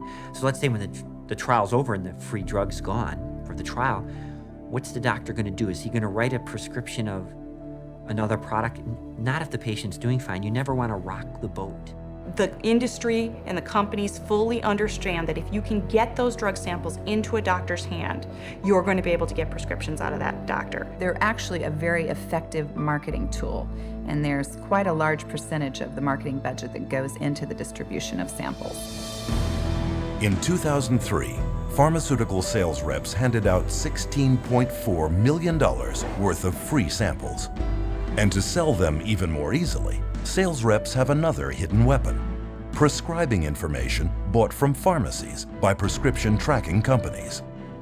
You'd get a list with like Dr. XYZ, Prozac, Zoloft, Paxil, Celexa, and it would tell you how many scripts, give or take, let's say 10, per month or per week, that physician was writing of those products. So we knew everything about our doctors, which ones were the most valuable, which ones to spend the most time on, and what we needed to do, and where their weak spots were. So it was very valuable in that you frequently, as the sales rep, knew better what the doctor was actually doing than the doctor did himself, because he wasn't tracking his own prescriptions. The drug industry now spends $22 billion a year marketing to doctors to increase prescriptions, an astonishing 90% of its marketing budget. And this investment has paid off. Today, psychotropic drugs are a multi-billion-dollar business, with over 2/3 prescribed by general physicians. But psychiatrists are the ones at the forefront, spreading the word. And when the use of psychotropic drugs is questioned or gets bad publicity, paid psychiatric opinion leaders deflect attacks and discredit critics. Or they may simply use their position to make the problem all go away. Case in point, psychiatrist Dr. Daniel Casey, chairman of the first FDA advisory committee that met in 1991 to decide if a warning label about increased risk of suicide should be added to the label of Prozac. At the hearing, family member after family member came forward to show how Prozac had damaged their children and loved ones. In the end, however, Dr. Casey and his colleagues voted against the label, citing a lack of evidence. But what many at the hearing did not know is that 5 people sitting on that 9-member panel had significant financial ties to drug companies. Casey himself became chairman of an FDA advisory panel that voted to approve another antidepressant, Zoloft, later that same year, and soon became one of Zoloft's most sought-after speakers. But the corruption goes beyond even psychiatrists at the FDA. Directors of major psychiatric institutions are likewise paid handsomely by pharmaceutical companies, such as the deputy director of the New York Psychiatric Institute, who one year received $140,000. Even government agencies are not immune from conflict of interest. In 2006, the state of Texas sued drug maker Janssen for flying the state's own mental health officials to other states throughout the nation to promote its drug Risperdal. Included were perks, travel expenses, and speaking fees. Even at the federal level, the chief of geriatric psychiatry at the U.S. National Institute of Mental Health was convicted that same year for accepting and failing to disclose over $250,000 from drug companies in exchange for consultations, retainer fees, and travel expenses. The result of these pharmaceutically paid doctor education campaigns is an explosion in psychotropic drug prescription, not just written by doctors, but by many others. I know some practitioners start people on drugs, on the antidepressants. There's unfortunately, a nurse practitioner that does it, and she's not supposed to. It's not in her protocol. Another nurse practitioner I work with has told me that she keeps doing it. It's gotten to the point where you have nurse practitioners, physician's assistants. There are times when that child doesn't even see a doctor. And we're seeing these prescriptions written for, and at best, the doctor may sign off on the bottom of that prescription. Medical professionals worldwide are handing out psychotropic drugs with seemingly few qualms because they have been assured that they are safe and necessary by the experts in the field, psychiatrists. The psychiatric community is completely responsible for the widespread use of psychotropic drugs. They're the ones writing the scripts to the large extent, and they're the ones that are proclaiming their supposed beneficial effects and I think they're sketchy, the evidence isn't good, and the side effects are horrible. The psychiatrists are the facilitator of the diseases, and therefore the prescriptions. Today, even official psychiatric organizations do not contest that the partnership between psychiatry and pharmaceutical companies in promoting psychotropic drugs to doctors is significant and almost impossible to avoid. But early on, this partnership realized that promoting to doctors was not enough. How could they reach their target demographic, the end user, and drive them into doctors' offices to demand these drugs?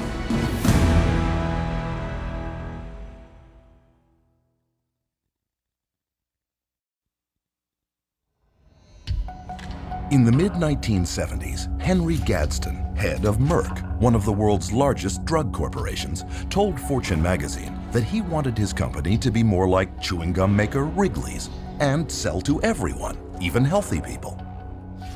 Has Gadsden's dream come true? Is marketing now driving the machinery of one of the most profitable industries on earth? Are psychotropic drugs really being marketed like chewing gum?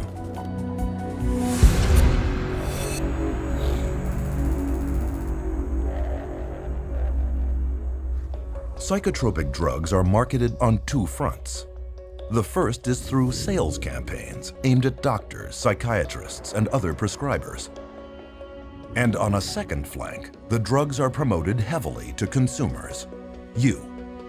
Until recently, however, it was rare to see a drug advertisement on television because, by law, drug companies had to list all side effects, a list far too long for a 30 or 60-second spot.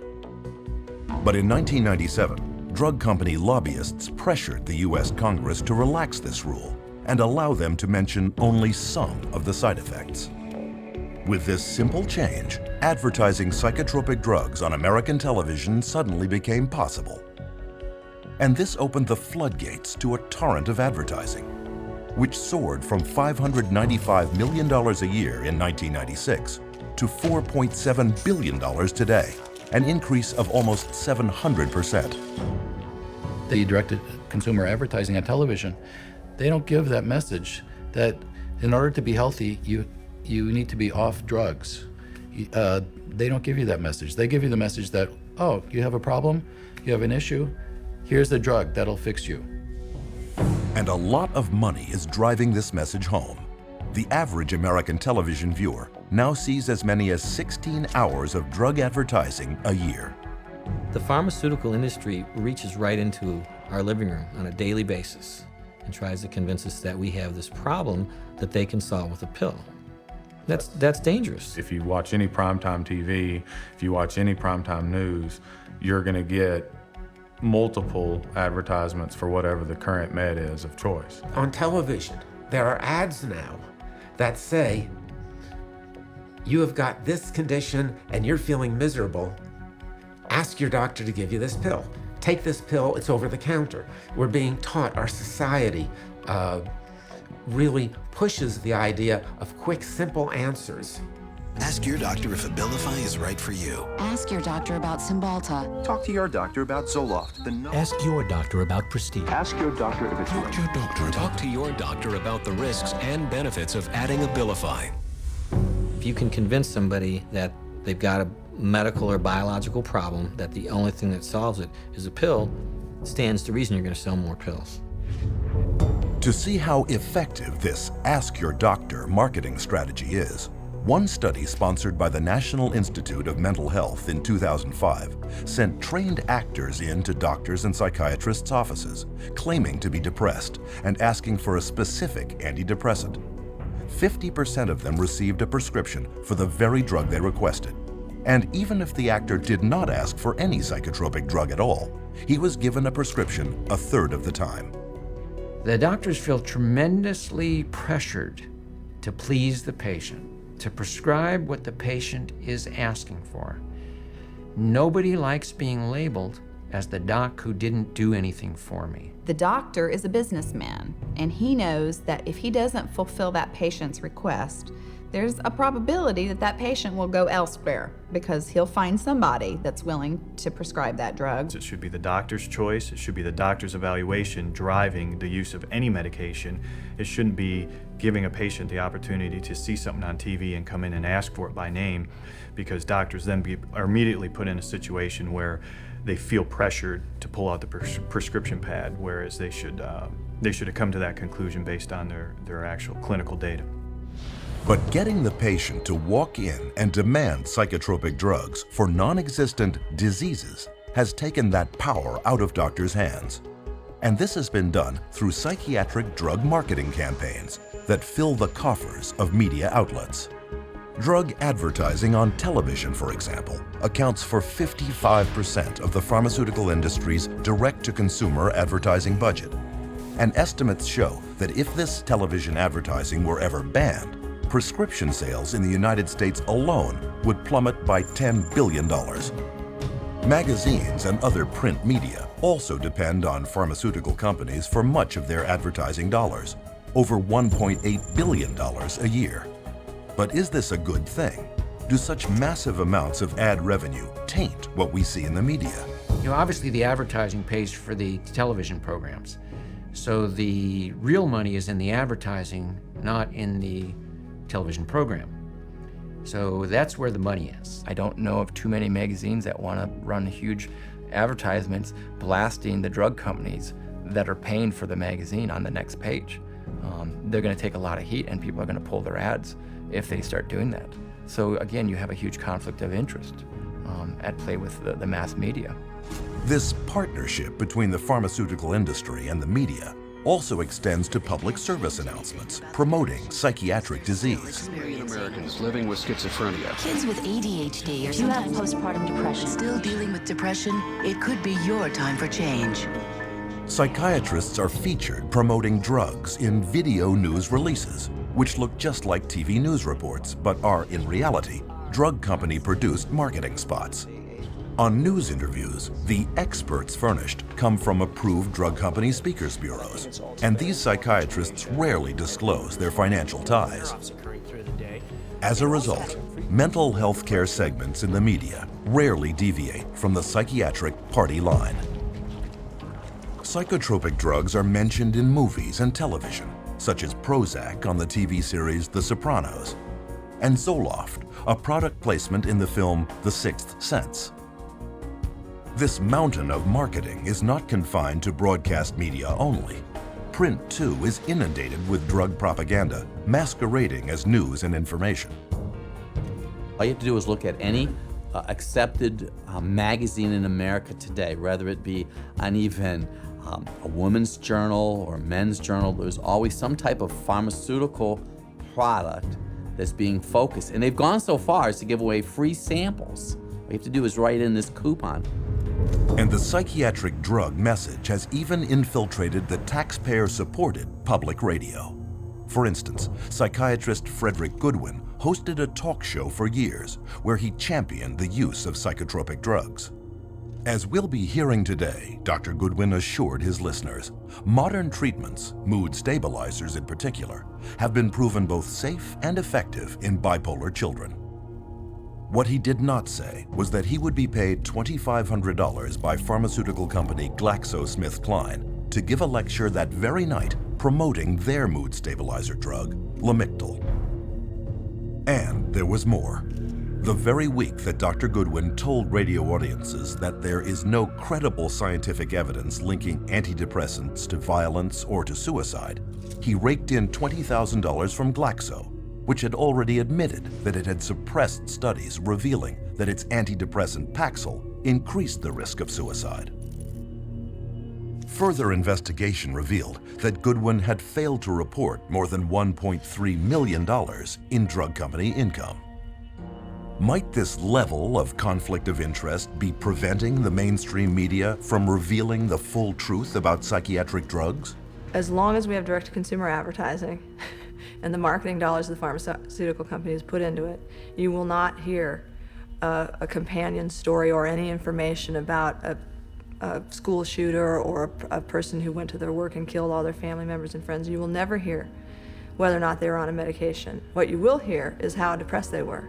And you'll have consultant after consultant and psychiatrist after psychiatrist coming up and being interviewed to discuss how mentally screwed up this person was and how they weren't doing their treatment the way they were supposed to, or they didn't seek treatment when they should have.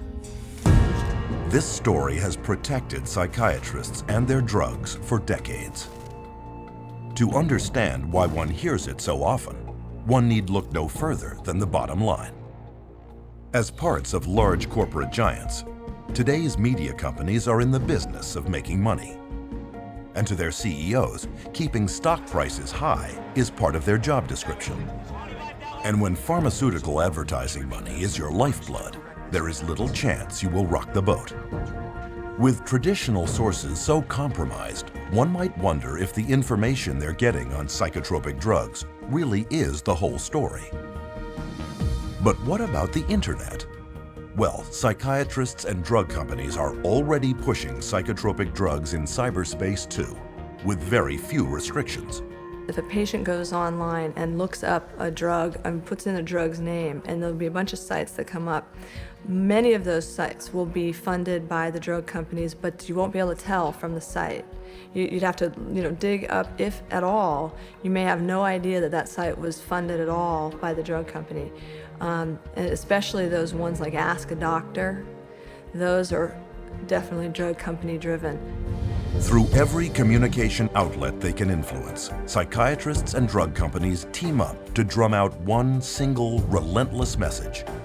You are sick. We've got the answer. And ask your doctor. Women are a special target for these campaigns, both through magazines and daytime talk shows. This appears to be working, with almost 2/3 of all psychotropic drugs taken by women. We don't get the full truth because the media is owned by Big Pharma. You just turn on your radio or open your newspaper and you'll find ads. They're not going to bite the hand that feeds them. They don't tell the truth. It's a vicious cycle because the more these drugs are marketed, the more people want to take them. The more money goes to pharma to market more drugs. But despite their success, psychiatrists and the drug companies they work for are not satisfied only with media campaigns. So their next strategy is, how do you convince even more people to take psychotropic drugs, all the while remaining a hidden influence?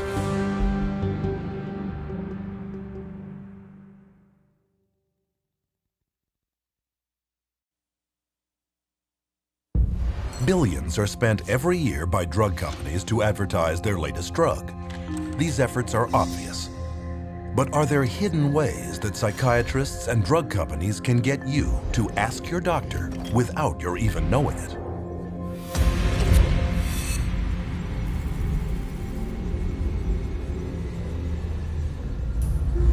It might seem impossible that an appetite for psychotropic drugs could be created without one's even being aware of it. Could this possibly be true? Well, if you know what to look for, you will find drug marketing campaigns practically everywhere. In hospitals, programs promoting psychotropics air over closed-circuit television networks like the Patient Channel. You can find them in children's books such as Brandon and the Bipolar Bear, where a little boy is told that his feelings are caused by chemicals in his brain that can be controlled with good medicine. There are mental health awareness programs touring college campuses to promote mental health checkups. Another hidden promotion lured high school girls to a conference on eating disorders to pitch them Zoloft. Where do these campaigns come from? Many of them come from industry-funded front groups, operated by psychiatrists, but posing as compassionate patient support groups. A group that's focused on people who get depressed, or these support groups. Those are all also funded by and driven by, in large part, the drug companies. The fact that they're being, highly funded by the drug companies puts into question, the information that they're providing. In fact, a recent global survey estimates that 2/3 of all patient advocacy groups depend on drug companies or device manufacturers for at least some of their income. Through media interviews, public service announcements, and promotional events, psychiatric front groups preach the message that at least 1/4 of everyone on Earth is mentally ill. You could be too, and there is nothing you can do about it short of taking psychotropics for the rest of your life. And of all the programs they use to get people onto these drugs, one of the most successful is the benevolent-sounding mental health screening campaign. But it all begins with psychiatrists and their very broad DSM-based screening questionnaires that cover common life situations such as sadness, nervousness, and occasional loneliness. Because the symptoms are so subjective and the way they decide to describe it, everybody's got depression. So then they started targeting the kids and doing this at schools, and they implemented it through the school process of coming to the schools and having depression screening days. People would come in and they'd fill out these questionnaires and, oh yeah, you've got it. Brought in quite a few new customers. But with statistics proving that more than 1/4 of those screened at thousands of screening sites later start taking antidepressants, it's hard to see screening as anything other than a spectacular marketing opportunity. One such front group, Screening for Mental Health Incorporated, sponsors national campaigns such as National Depression Screening Day, which uses simple quizzes to screen people for mental illness. But what is not revealed is that Screening for Mental Health has taken in a total of almost $5 million from at least 7 different drug companies, all makers of psychotropic drugs given to children. Of all demographics, these mental health screening companies especially target teenagers. Teen Screen is the biggest such screening program in the world, a U.S. national program targeting high school students under the guise of suicide prevention. Teen Screen was developed by Dr. David Schaffer, a psychiatrist with heavy ties to the drug industry.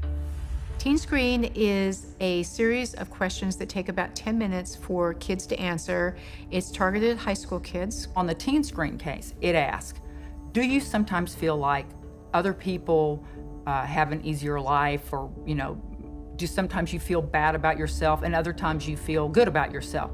Well, given where you are in that particular day and what's happened, you're going to answer that differently. Once this test comes back that the child answered it based on how his emotions were at that very moment, that information gets passed back to the school, possibly the guidance counselor, adjustment counselor, or the school counselor herself, and that child is then referred on to mental health agency.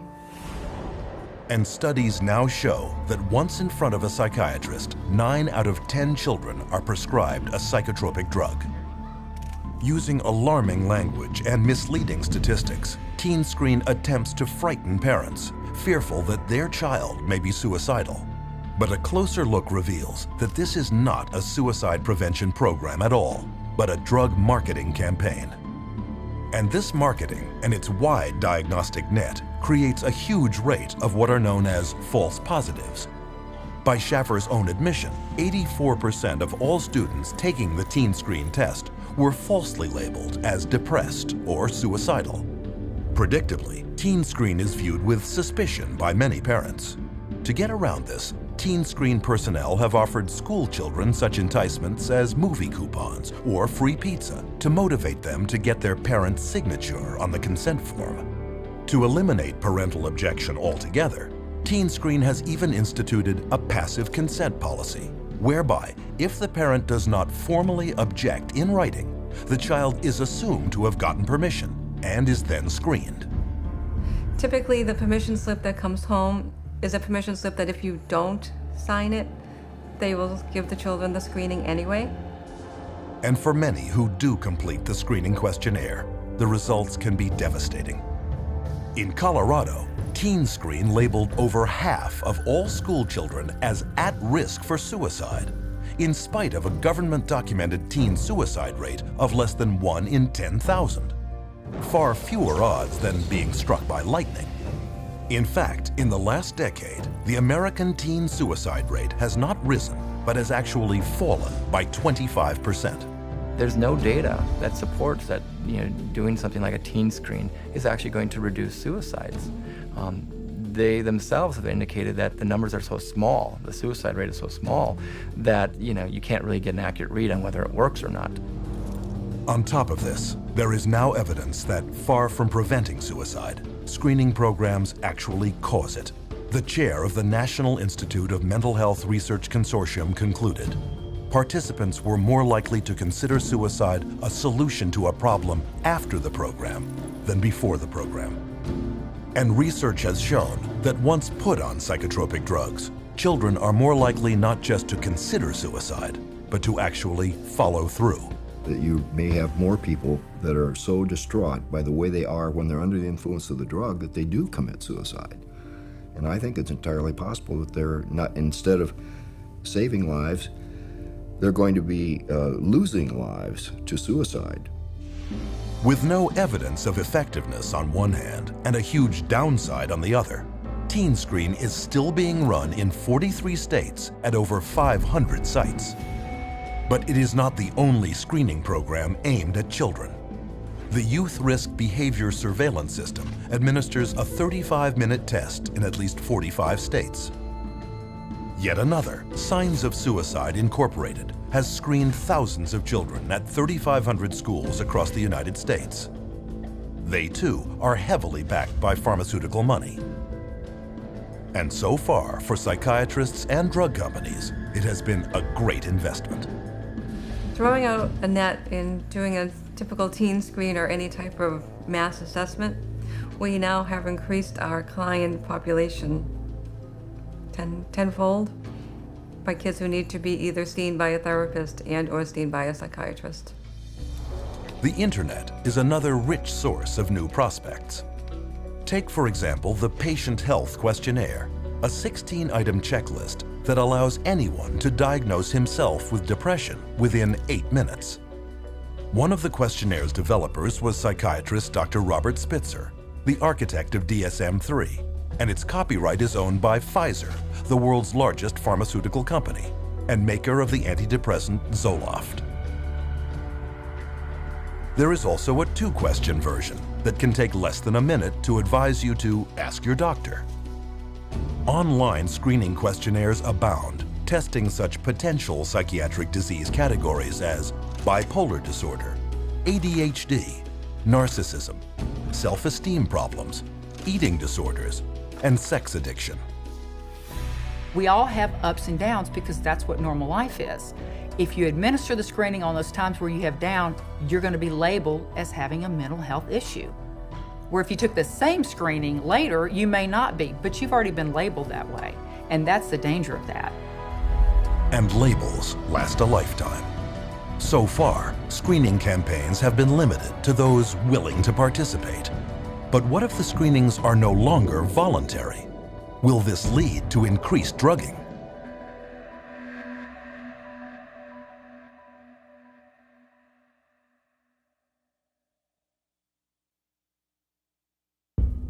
Psychiatrists insist that a mental health screening would be beneficial for everyone. But is this true? And what are the risks?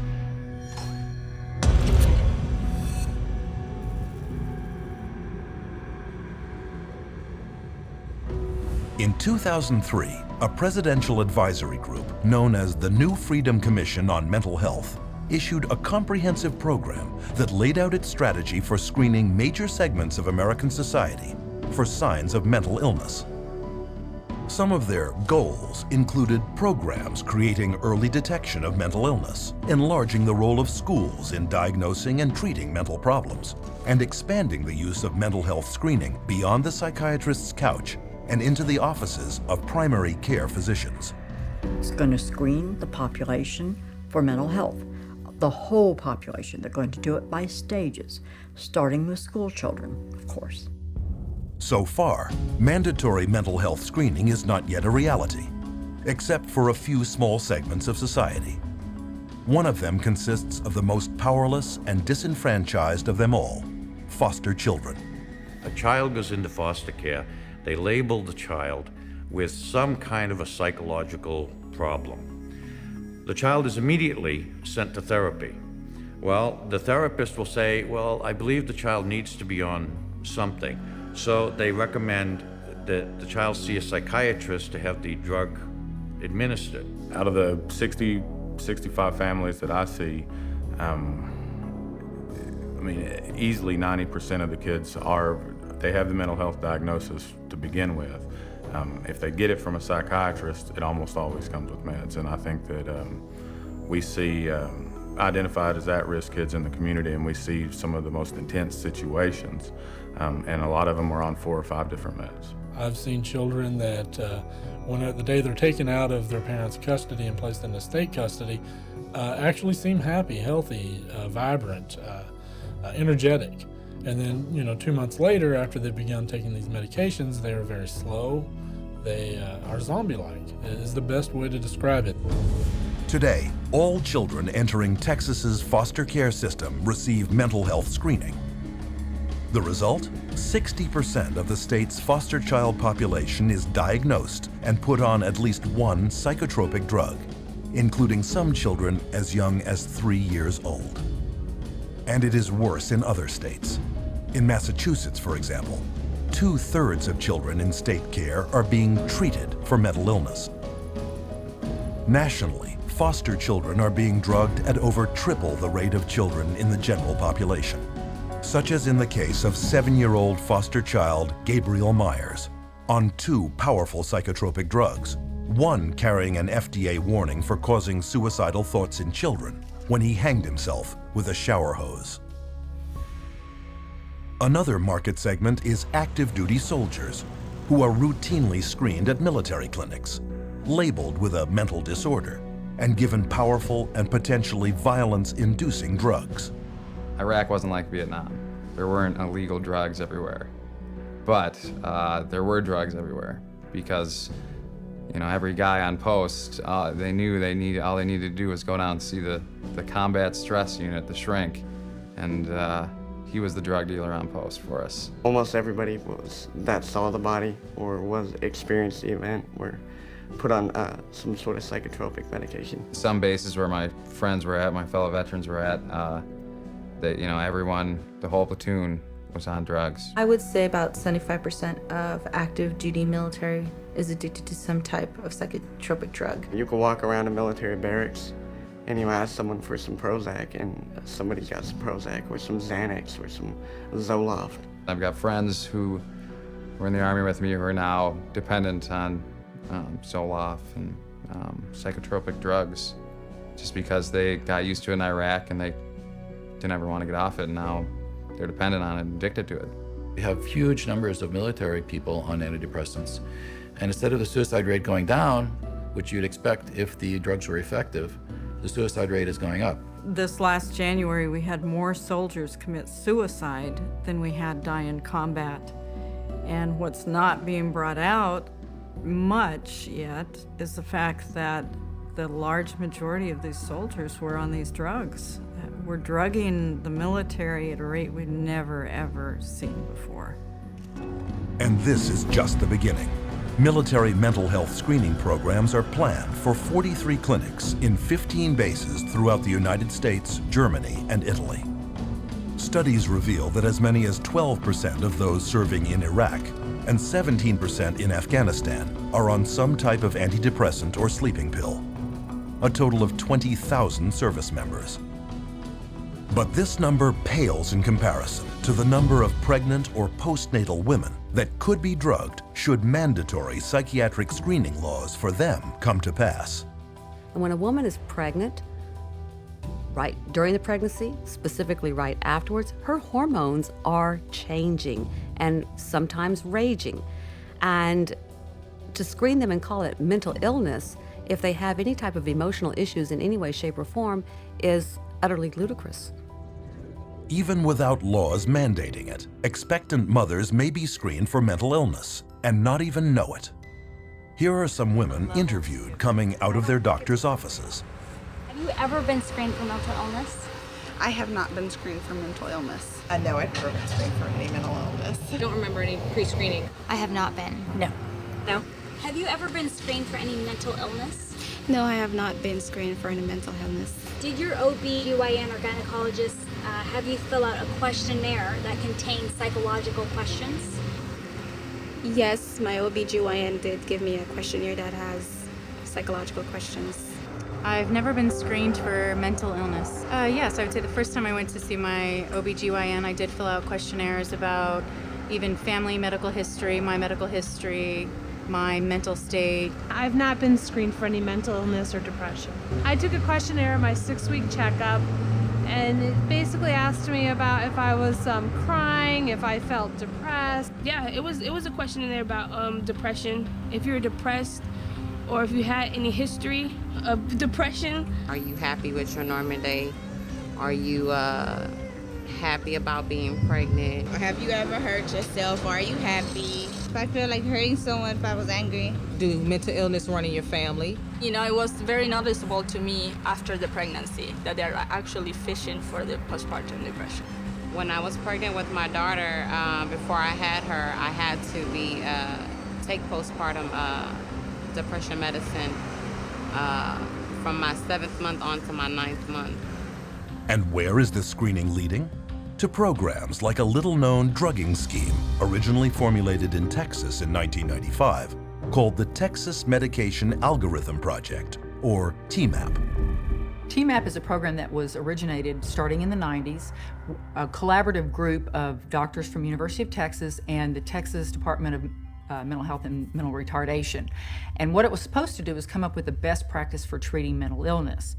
Using research funding from 11 different pharmaceutical companies, this panel, dominated by psychiatrists, created a step-by-step flowchart that requires the prescribing of only the latest and most expensive psychiatric drugs for patients with mental problems. And if one psychotropic didn't work, doctors were obligated to try another expensive one. And if none worked, the next step would be electric shock treatment. But those running TMAP were hiding a major conflict of interest. They didn't disclose that the researchers that were all involved in creating this, almost every single one of them had financial relationships with the pharmaceutical companies. But Texas isn't the only state with problems of corruption. Alan Jones was an investigator in the office of the Pennsylvania Inspector General. I learned that these monies were all coming in to the state to support and to promote a program called TMAP, the Texas Medication Algorithm Project. And so my concern was piqued very quickly that there was at least one state official who might be inappropriately receiving and dispersing monies from drug companies. They called it PenMap, but it was based entirely on the TMAP model.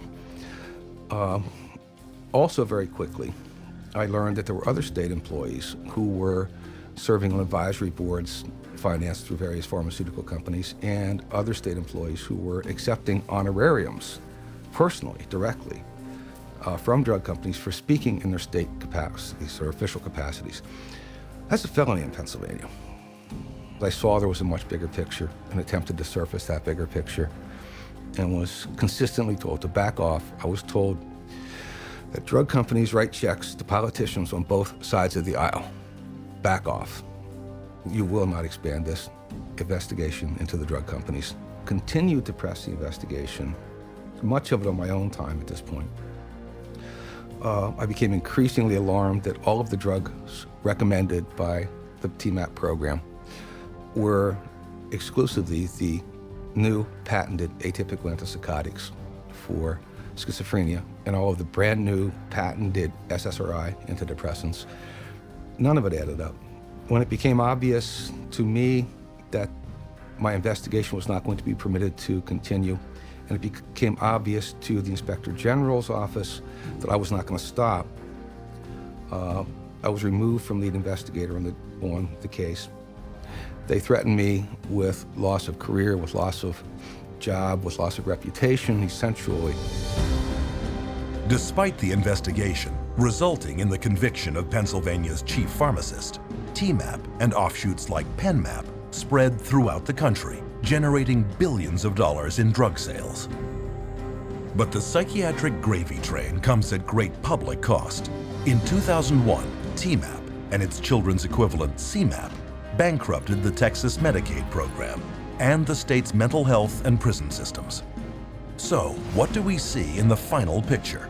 a government-run, taxpayer-funded mental health screening program wherein every person judged by psychiatrists to have a mental illness is given powerful, dangerous, and expensive psychotropic drugs. And if they don't work, electroshock treatment.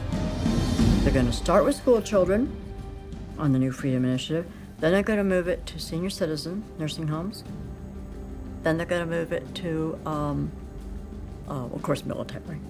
And then parents. By the time you're 18, you've been screened in utero when you were an infant. You were screened as an infant when you first came out. You were screened in your daycare. You were screened then at school. You were screened at the pediatrician's office. You're screened in high school. You're screened over and over again.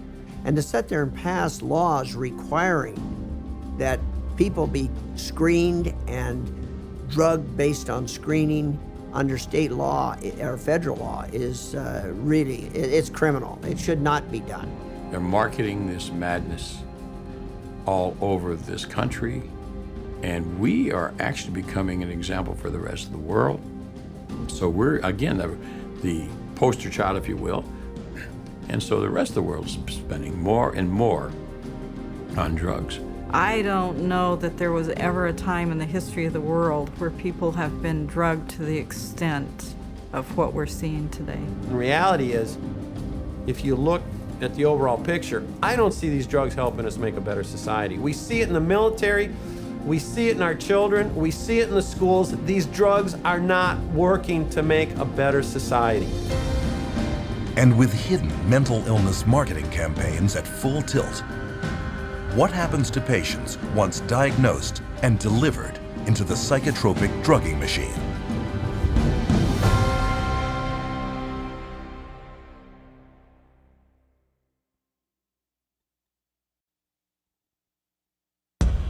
If drugs are being sold as safe and effective by psychiatrists and drug companies, why is it that we are seeing an alarming increase in consumer-reported adverse side effects? What are psychiatrists not telling us?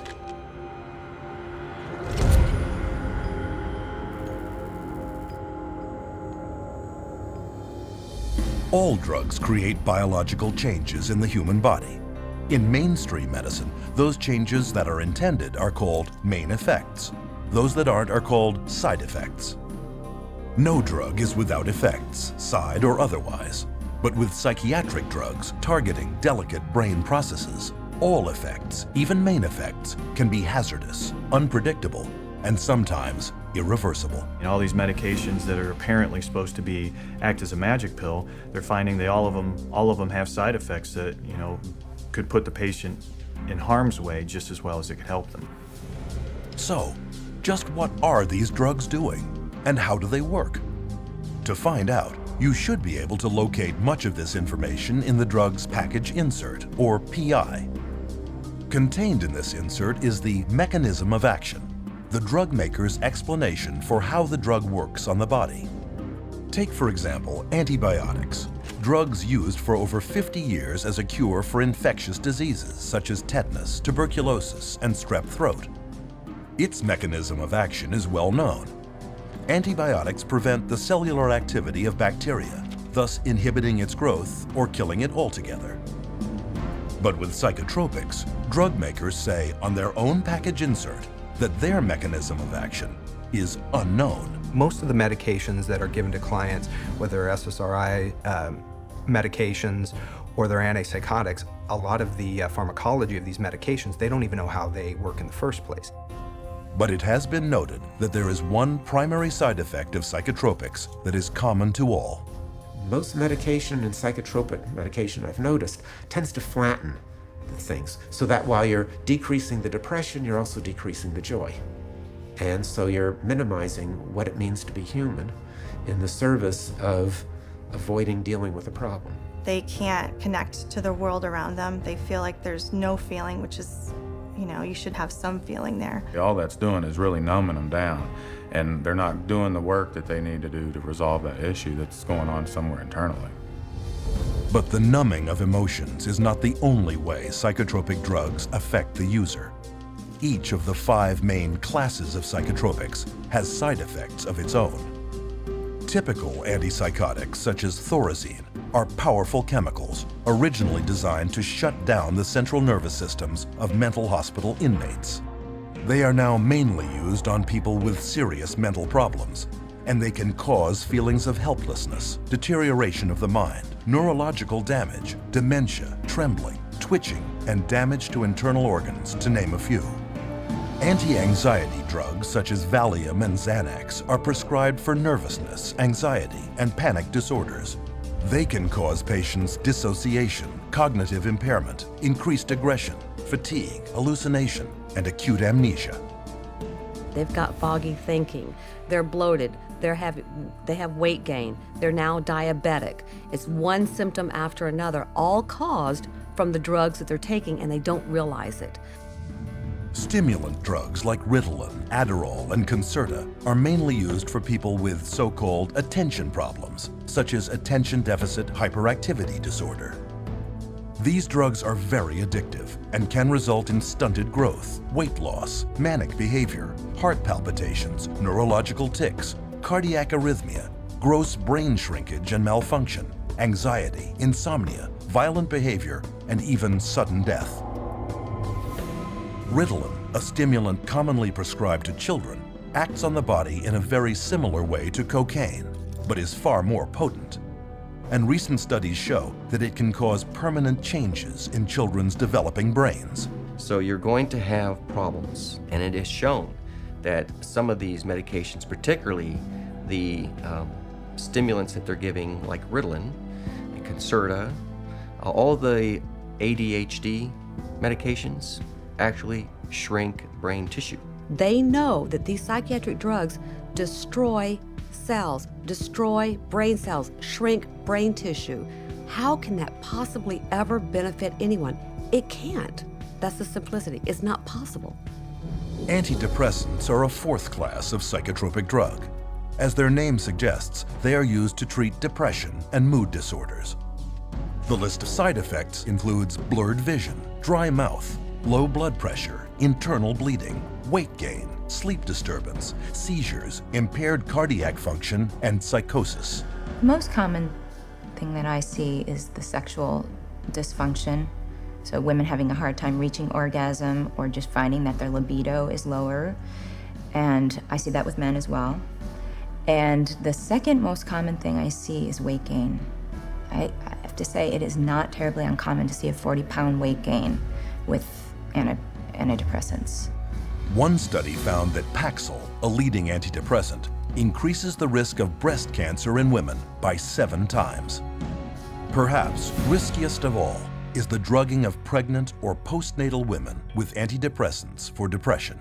When the mother takes the drugs, the psychiatric drugs, or any type of drug in that, like an antidepressant or an anti-anxiety or an antipsychotic drug, that's going to affect the baby as well as the mother, not just the mom, because the baby's going to get it straight through the umbilical cord, through the bloodstream. The drugging of pregnant women has led to a 20 to 30% hazard of preterm birth, brain damage, and lower fetal age at delivery, and nearly triples the risk of severe birth defects. And the antidepressants have been shown to cause something called PPHN, which is a heart problem in newborns. And I think it's criminal to be giving medications to women knowing that their babies are going to be at risk. When mom takes Paxil, she can have a baby born with sometimes they have the limbs are missing. It's called limb reduction. They can have cleft lip. They can have serious heart defects, missing chambers, or the arteries in the wrong place. And also can be born with the organs growing outside of the body. And these are just a few of the many, many side effects of psychotropic drugs. Among the top 3 best-selling antidepressant drugs, called SSRIs, there are 1,817 possible side effects associated with Prozac, 2,194 with Zoloft, and 2,497 with Paxil.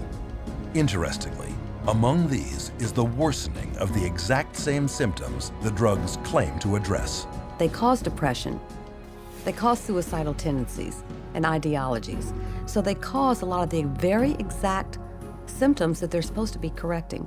they're being treated for depression with a product that's going to create depression. They're treating for a psychosis with something that's actually going to create or has the potential of creating a psychosis. Atypical antipsychotics, one of the newest classes of psychotropic drugs, are used mainly on adults and children diagnosed with bipolar disorder. They are also known as mood stabilizers.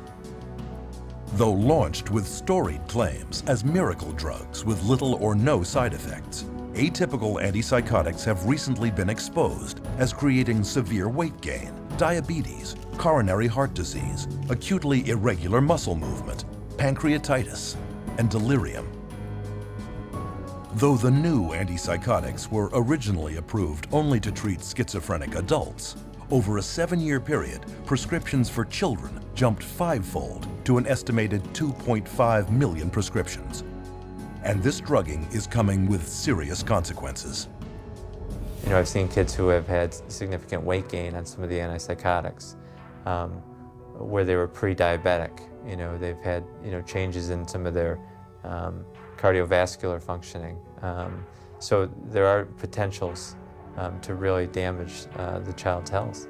When you get drugs that you're giving to kids that we know cause extreme weight gain and attack the liver, attack the kidney, that have long-term results, these children that we're giving them today, this medication, we may be doing, you know, kidney dialysis for in 10, 15 years.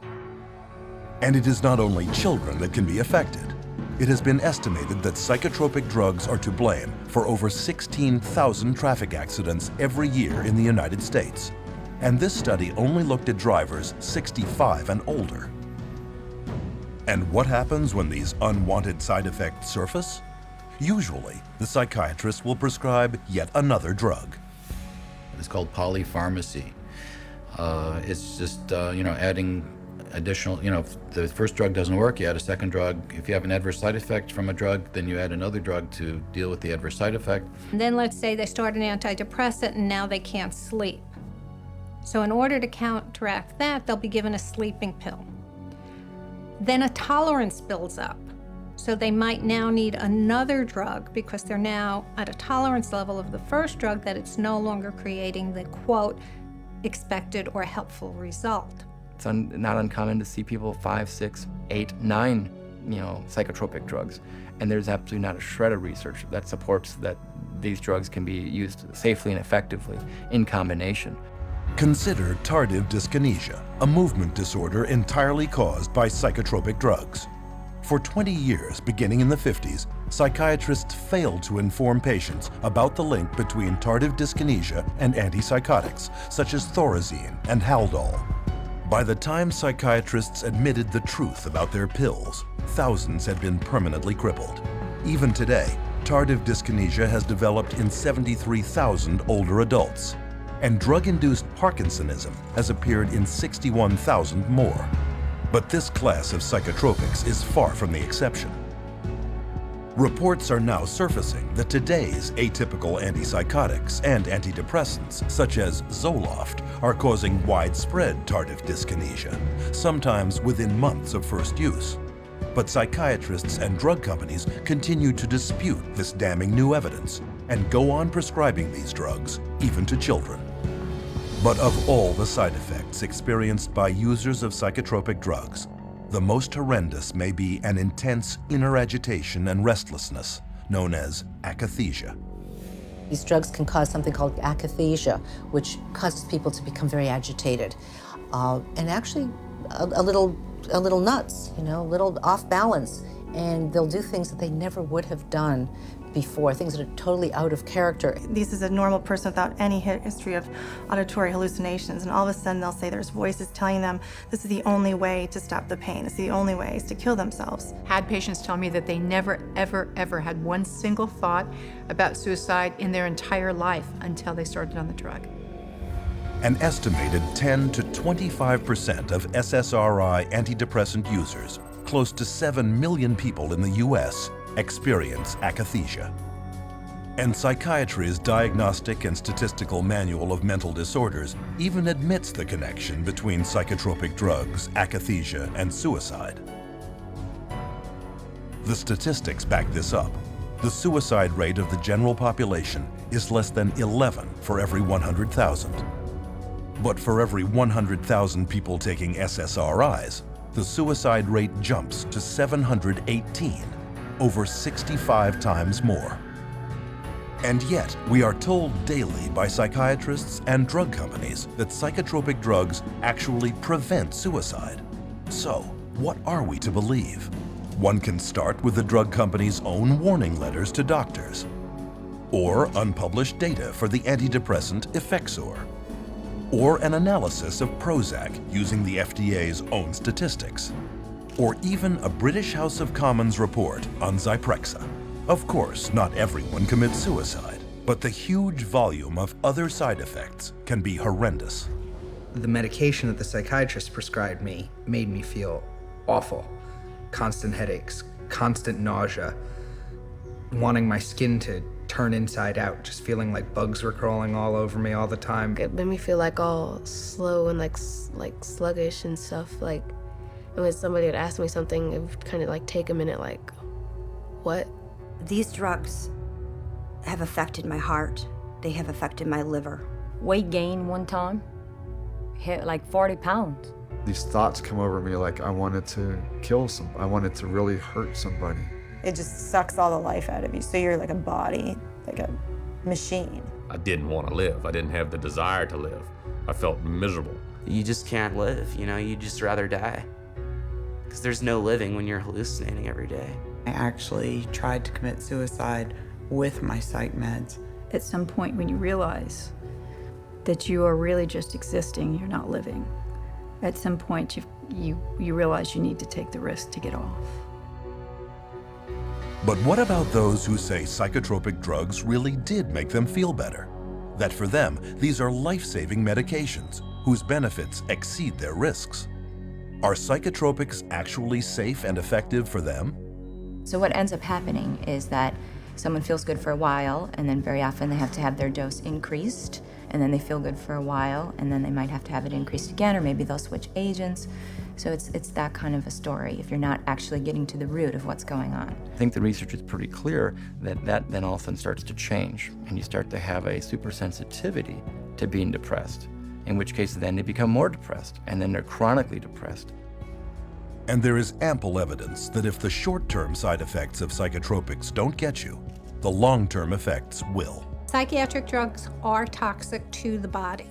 They do build up in the body and add to the body's reserve and reservoir of toxins that will suppress the immune system, and the body will try and fight them as foreign objects. If they're on these medications for years and years and years, one of the things that we know about adults and some of the, for bipolar and schizophrenia is that they're dying at younger ages, and these are adults. So if we're starting this medication approach with young kids, what is their life expectancy going to be? No one's really examined it or is looking at the big picture, which is what's it really do to a society with a proliferation of mood-altering, emotion-altering, or blunting in a society at large. And I think we're going to really see a huge increase in violence and suicide and a lot of bizarre behaviors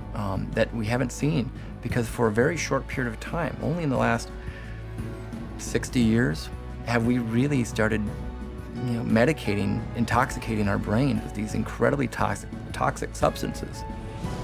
The very real probability of significant long and short-term side effects should give anyone considering taking psychotropic drugs great pause. But what about those already taking them, who, no matter how hard they try, cannot get off?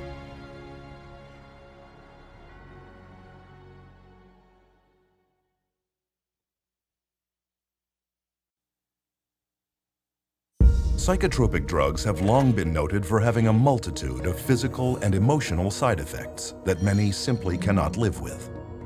But if side effects from psychotropics are so bad, why do some people continue to take them?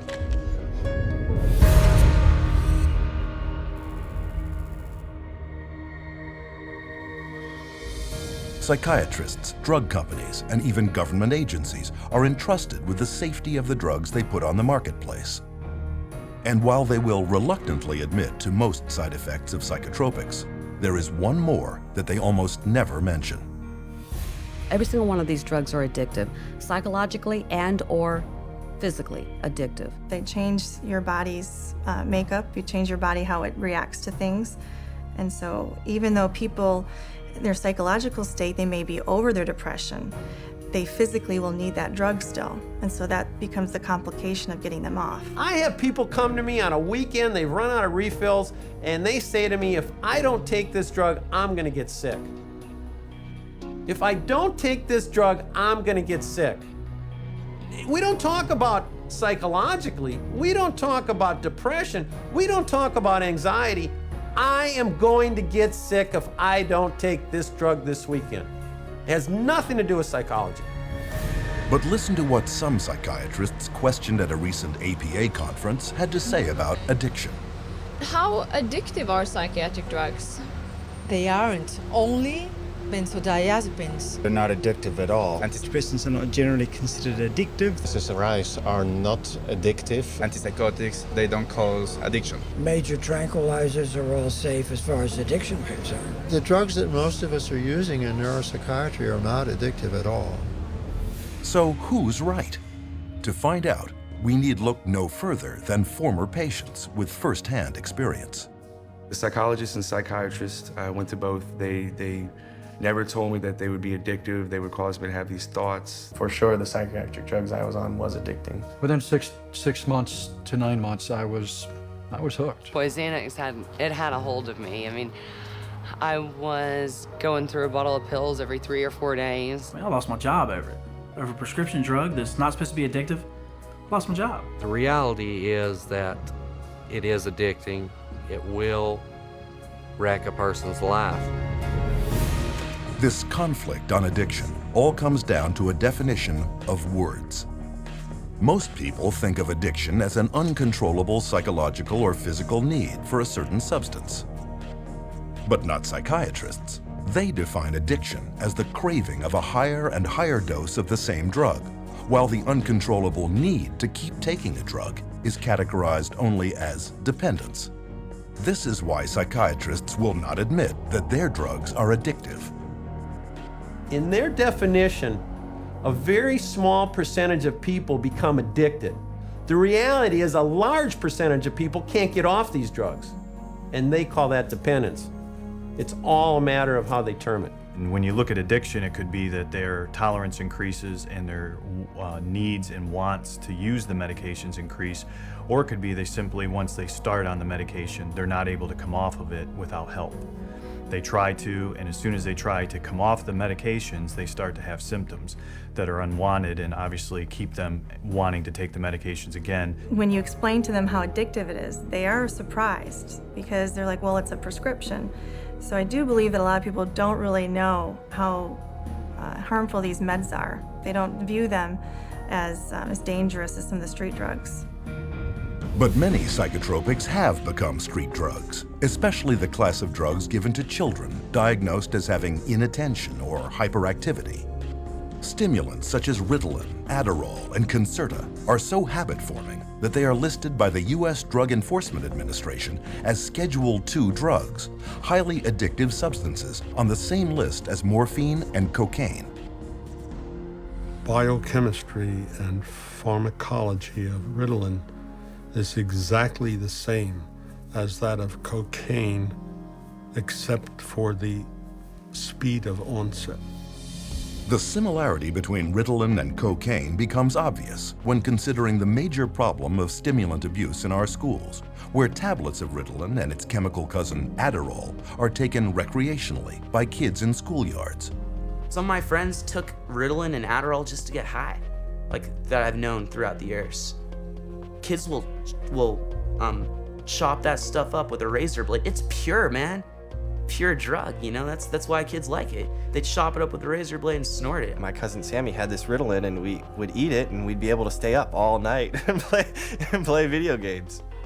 It was pupils would dilate. It was just outrageous. Matter of fact, in 8th grade, I got kicked out of school 3 days before it let out for selling Ritalin and actually snorting lines in the back of the classroom. So yes, sir, it definitely caused me some problems there, and I definitely had people buying them from me, yes. This is no small problem.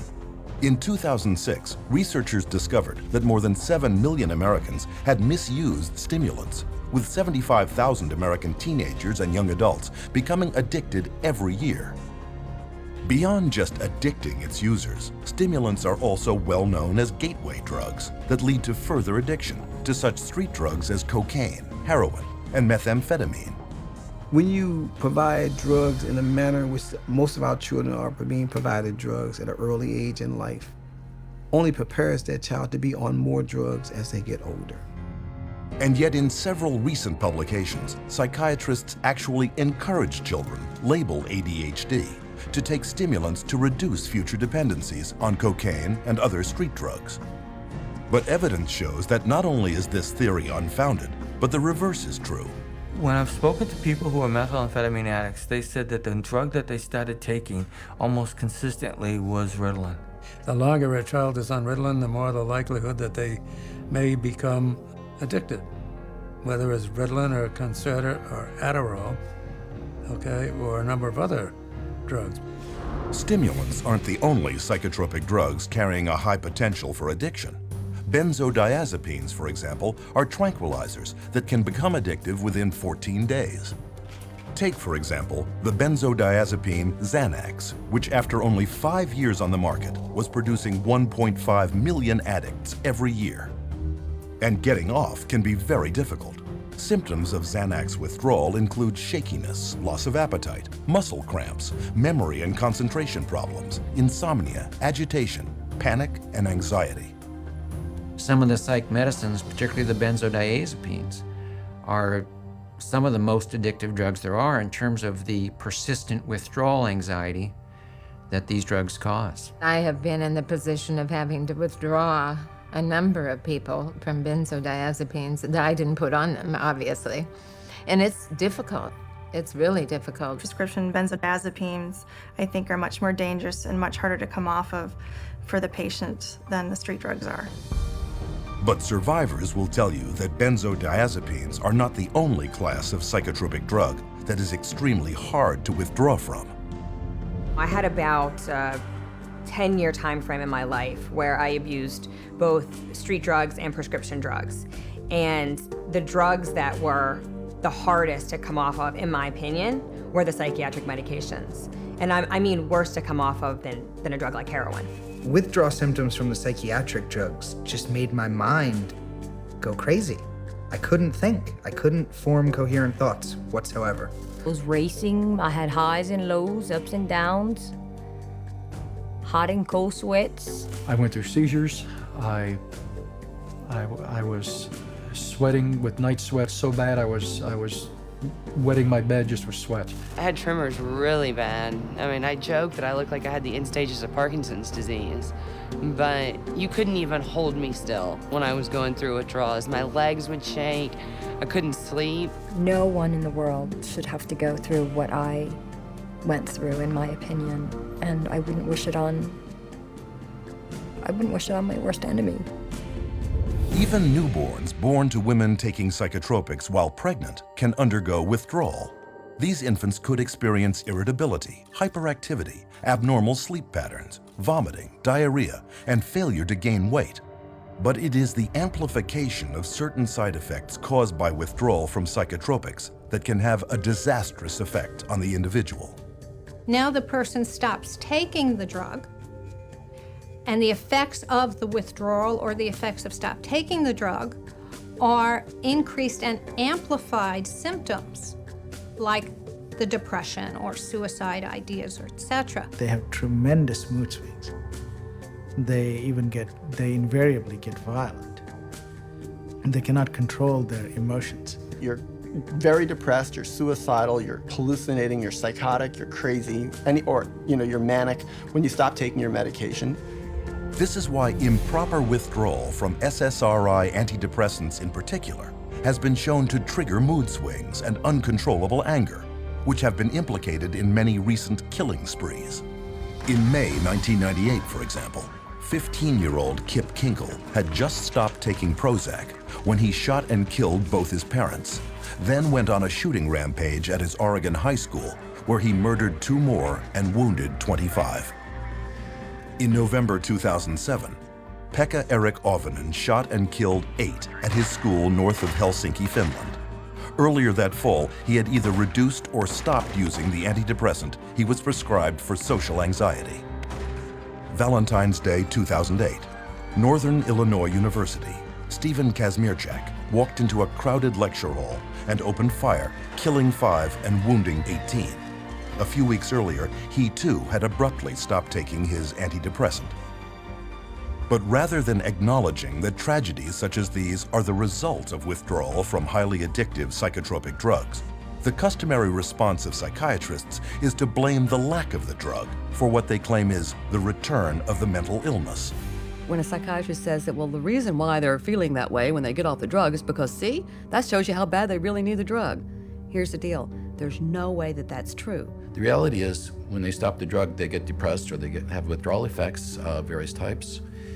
And the reason they're having those effects is because it's a withdrawal effect from the drug. All you need to do is you need to sit down and listen to anyone who's been on these medications and wants to come off them. And you listen to their story, and you listen to what they're going through, why they want to come off them. And that's it. The conversation stops. The debate ends. My name is Robin, and currently I am withdrawing from lorazepam, and I am at the 0.4 milligram dose. There we go. Today, I was totally exhausted. I've had 4 nights, 2 nights of insomnia, and then a good night's sleep, then 2 nights of insomnia. I was just hoping that I can sleep better tonight. Didn't sleep good last night. Well, as you can see, today I don't care. I did not get ready, and my wave went down. I'm down in the valley today. One of the side effects or withdrawal symptoms for lorazepam can be night sweats or hot flashes, a little lightheaded and kind of dizzy, anxiety, sore throat, weepy, very, very tired, grouchy, just overwhelmed, distraught, distressed. I began to experience suicidal thoughts. I think I've said a little bit to my husband, but he was already worried enough. This is really the first time I'm saying something about it. I feel like I could have a nervous breakdown. You know, there are just times like I hit a brick wall and I can't do it anymore. It's going to take another, maybe 18, 19, 20 weeks to get off of it. And that is very overwhelming to me. I'm weary today. And this is how I used to be for many weeks with lorazepam. And that's the hardest thing, is you are trapped into living it out the way you have to live it out in order to be safe. So that's frustrating. I just want my life back. And that's where I am today. It took months for Robin to wean herself off just one of her psychiatric drugs. And addiction specialists agree that slowly withdrawing is the only safe way. You just can't cut people off from these drugs. Sometimes it can take up to a year or more, depending on the person and how long they've been on the drug and how we wean them off. You can't stop these drugs cold turkey. No. I would never advise anybody to just stop them. They need to be under the care of a medical practitioner. When some of my patients come in and they talk to me about getting off of the psychiatric medications, I really caution them not to just stop their drugs cold turkey, because that can really send them into a tailspin. The data is right there. It's going to cause the symptoms that it causes. It's going to have withdrawal effects.